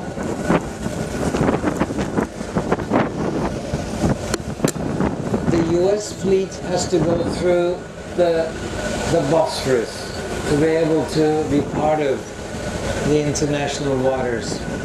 And it all is administered in such a way that the Turkish government has to find herself, happens to be an international water, but according to the 1936 Montreux Treaty, Turkey has the right to close the Bosphorus in case we are in a war with one of the neighboring countries. And in fact, according to the Montreux Treaty, pilots are not a must for those big ships to have. So that's why we've had many accidents, because the trade has increased and the level is different than in 1936, in 2012. So now they have to regulate other new conditions in order to control the passage of all those ships. I'm sure you're noticing how busy the strait is. As we come to the oldest house waiting to be restored on your left-hand side from 1699, from the year when the Karlofça Treaty was signed in Europe. That's when going down the hill for the Ottoman Empire really started. We have here to the left-hand side this old house. We're going to follow these old houses. Most of them are from the 18th, 19th centuries, everyone. And you can see people fishing, you may see people swimming, and now we're not having as much wind as we did going up from where it was coming, the strong winds from the Black Sea. So now this side is not as choppy as the other side, and we will follow the Asian side. So one thing I would like to tell you as a continuation of what happened in Gallipoli. Remember our visit to Gallipoli, to the Anzac Landing location? That's when Winston Churchill was First Lord of the Admiralty. And the 2 ships which the Turks had ordered and had paid for by the names of Sultan Reşat and Reşadiye and Sultan Osman. Those 2 ships were never delivered. So the Germans took this as a point to proceed, and they sent their 2 fastest ships, Goeben and Breslau, and the Sultan decided to buy those 2 ships. Under German command, remember those 2 ships went up the Bosphorus and they bombed Sebastopol in Russia. And that is why the Russians declared war on the Ottoman Turks, and that's how Turkey became part of that war. Same Winston Churchill was Prime Minister in 1945. And that is when the special conference was held in Yalta.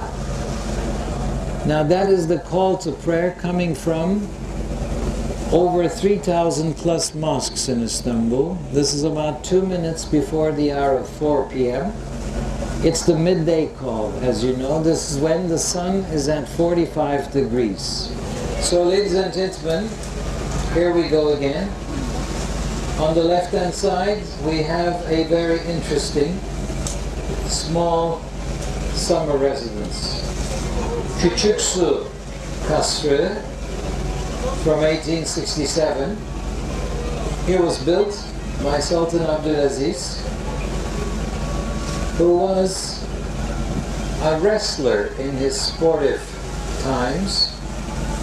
He was 6'9", weighed 245 pounds, and he built this for a training grounds in 1867. He is the first sultan who went to Europe, in fact, on his private yacht. It took him 45 days to get to Nice, from where they trained him to Paris, Gare du Nord, and then he spent time in the Élysée Palace, and then the British took him to the Buckingham Palace, spent time in there, and then he went to Vienna. From Vienna, his yacht came and took him by the yacht from the Black Sea into Istanbul, and this is the way his ship came and the people of the city came to meet him. But a lot of people met him in Europe, and especially there were ladies who were princesses lining up to dance with him. He is the first Ottoman Sultan who went to a ball in Europe, and the ladies were out there waiting to dance with him. So that is the making of history. And that little palace was used as part of that movie, The World Is Not Enough. It was actually being shown as if it was in Baku, Azerbaijan. But that's Hollywood for you. And we all knew where it was. Is he still alive? Who's still alive? The owner of that. No, that's Sultan Abdulaziz, and that's 1867. So basically speaking, that's what that little palace is all about. Someone living in the palace? No, it's a museum now. No one is living in it. Now we have a beautiful view. We have the second bridge to the right and the European fortress in the front. And around the corner you will see the first bridge where the sun is. And you can hear the call of prayer coming from both continents. This is why this is like a fairy tale where we are. Everyone, imagine the Grand Canal in Venice. Imagine any water city in the world. To have something like this is not easy.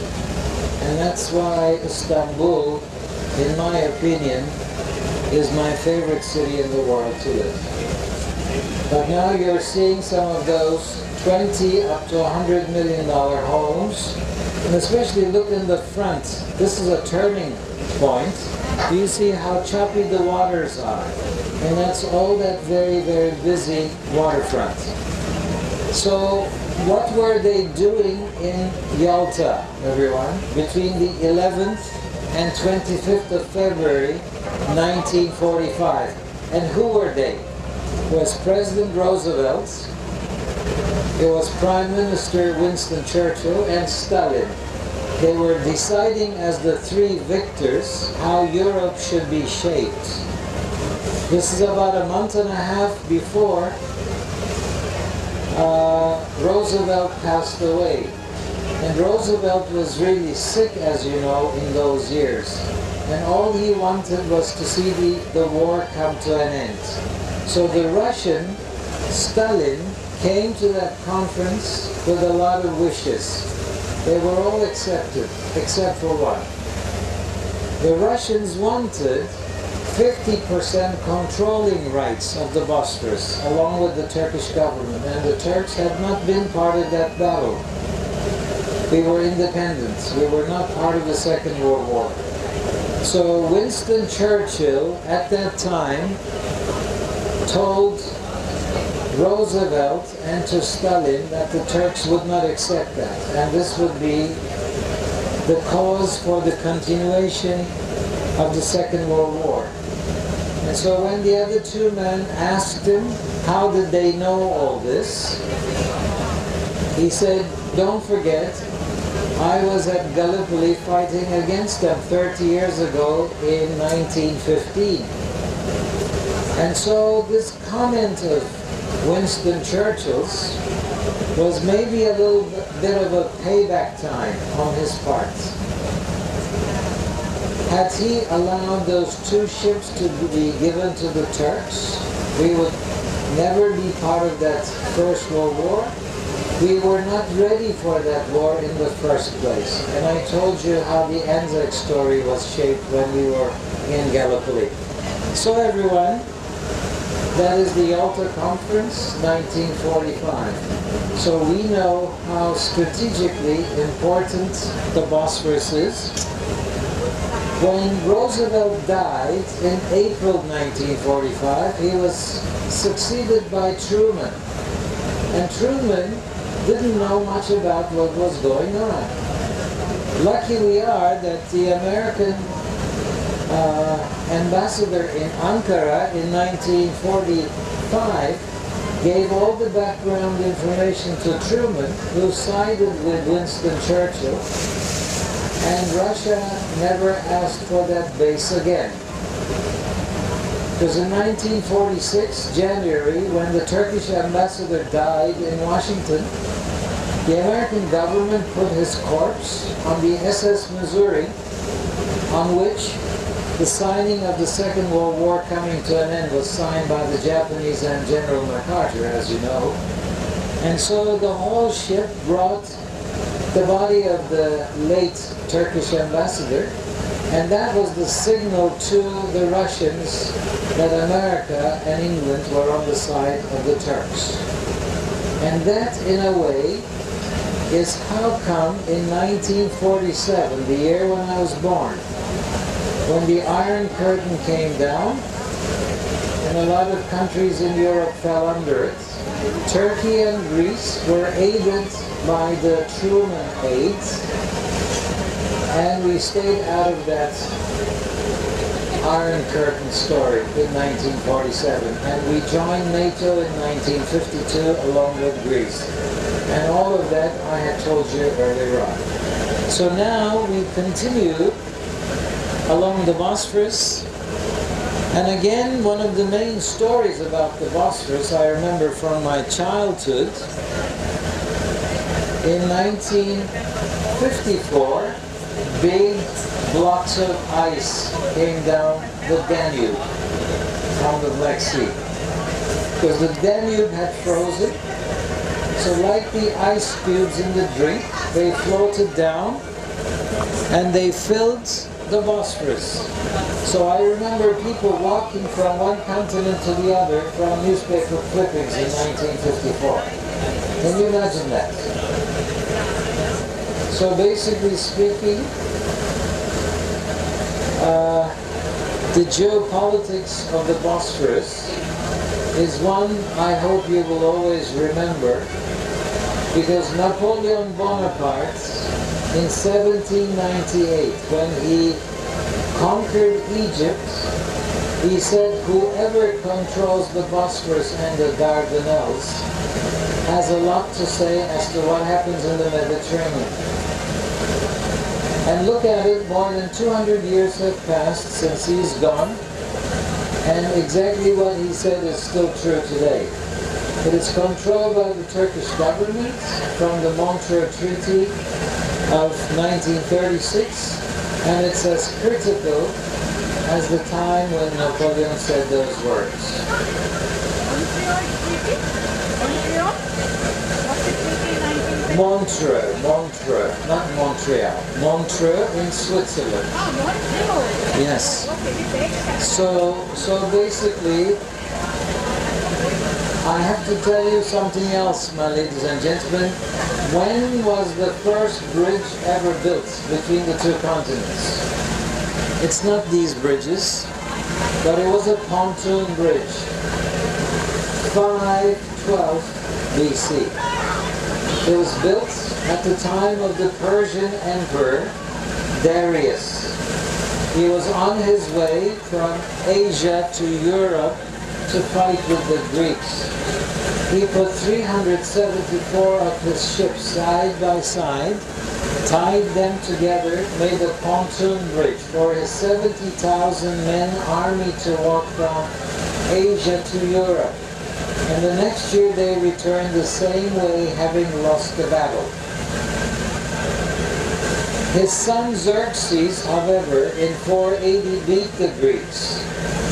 He went the same way like his father had, but he returned through Dardanelles to show he was better than his father. Does that ring the bell? So basically speaking, 480, when he crossed the Dardanelles, which is 1,300 meters wide, and this is only 700 meters wide, is why he used the same system returning home successfully. So historically, crossing the Bosphorus was important as it is today. If you check out in the Greek mythology, Bosphorus is the crossing of the cow, and this is where the Argonauts and the Golden Fleece was gone to be found in the Black Sea, according to Greek mythology. So mythologically, historically, this is a very important place we are cruising at the moment. Now, ladies and gentlemen, you have the Mosque of Beylerbeyi now coming up on the left-hand side from 1780, and that is an 18th century mosque with two minarets. Remember, the Ottoman mosques we have, all 638 of them in Istanbul, either had one minaret, they were built by rich people, and if they have two or more, they were built by the sultans or the imperial family members. That is what it indicates. And the sixth minareted blue mosque tomorrow has another meaning, which I will explain to you when we get there. So that's an imperial mosque, and we have beautiful houses, some of them turned into hotels on the left-hand side. For example, we have Sabancı Embroidery Specialists Institute on the left-hand side. Sabancı, S-A-B-A-N-C-I, is one of the richest families in this country. And then comes the Beylerbeyi Palace, which I pointed out to you from a distance. And that palace is a summer palace, so it doesn't have the heating system inside. And the sultans who lived in Dolmabahce Palace, they would come here by boats for the weekends in the summertime. And the summer residence was completed during the Civil War of the United States in 1865. It's a museum in our times with beautiful Turkish carpets, beautiful furniture from Europe, and that is called the Beylerbeyi Palace. So, ladies and gentlemen, it's been 1 hour, 25 minutes. I've been going on non-stop. The question is, are you enjoying all this?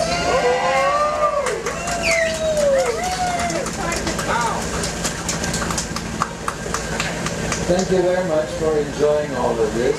I've enjoyed being your guide on this last 11 days. And I do hope that this someday will be part of your history as well. you can watch this someday and remember this beautiful day today in Istanbul. In fact, Turkey, as you know, happens to be in a part of the world which is most critical. The Bosphorus speaks for itself. But look at the big picture. In the Balkans we have had problems, starting with the First World War. Remember, the war broke out, the First World War broke out in Sarajevo when the Austrian Crown Prince Ferdinand was killed by a Serb. Between 1992 and 95, it was the Muslims who were slaughtered by 250,000, for which Karadzic now is answering in The Hague. So the Balkans have always been a problem place. On the other hand, the Caucasus today, Russians, Chechens, Georgians, they're having their differences. Look at the Middle East today. Look at Turkish border, where Syrian refugees are now over 100,000 today. And unfortunately, we have dictators like Gaddafi, like Saddam. The son Assad is like his own father, killing his own people. So to me, this is where the Bermuda Triangle is, as I told you earlier on. It's a difficult neighborhood to be. And in conclusion, I'd like to say that at troubled times, how much I want that bridge over the Dardanelles to be built as a peace project, so we can tell the future kids what we mean by peace. Because the Anzacs arrived there 97 years ago and they were fighting against the Turks. Across the trenches was only 8 meters. They eventually became friends, offering each other cigarettes and chocolates, and stopped killing each other once they got to know the enemy. Look at all the wars we have in our times. If you look at the Second World War, Japan and Germany lost it, right? But look at them economically today. Do they seem like they lost that war? So not everyone who comes out a victor from a war eventually becomes a victor. Maybe becomes a financial debtor, but not a victor in that sense. This is why we need to invest the money into the peace efforts. And that's why that peace bridge, hopefully one day will be built between Europe and Asia in Dardanelles, and will remind you of this trip and the discussions we have had. I'd like to thank you for your wonderful audience and hope that you will return someday. Thank you very much.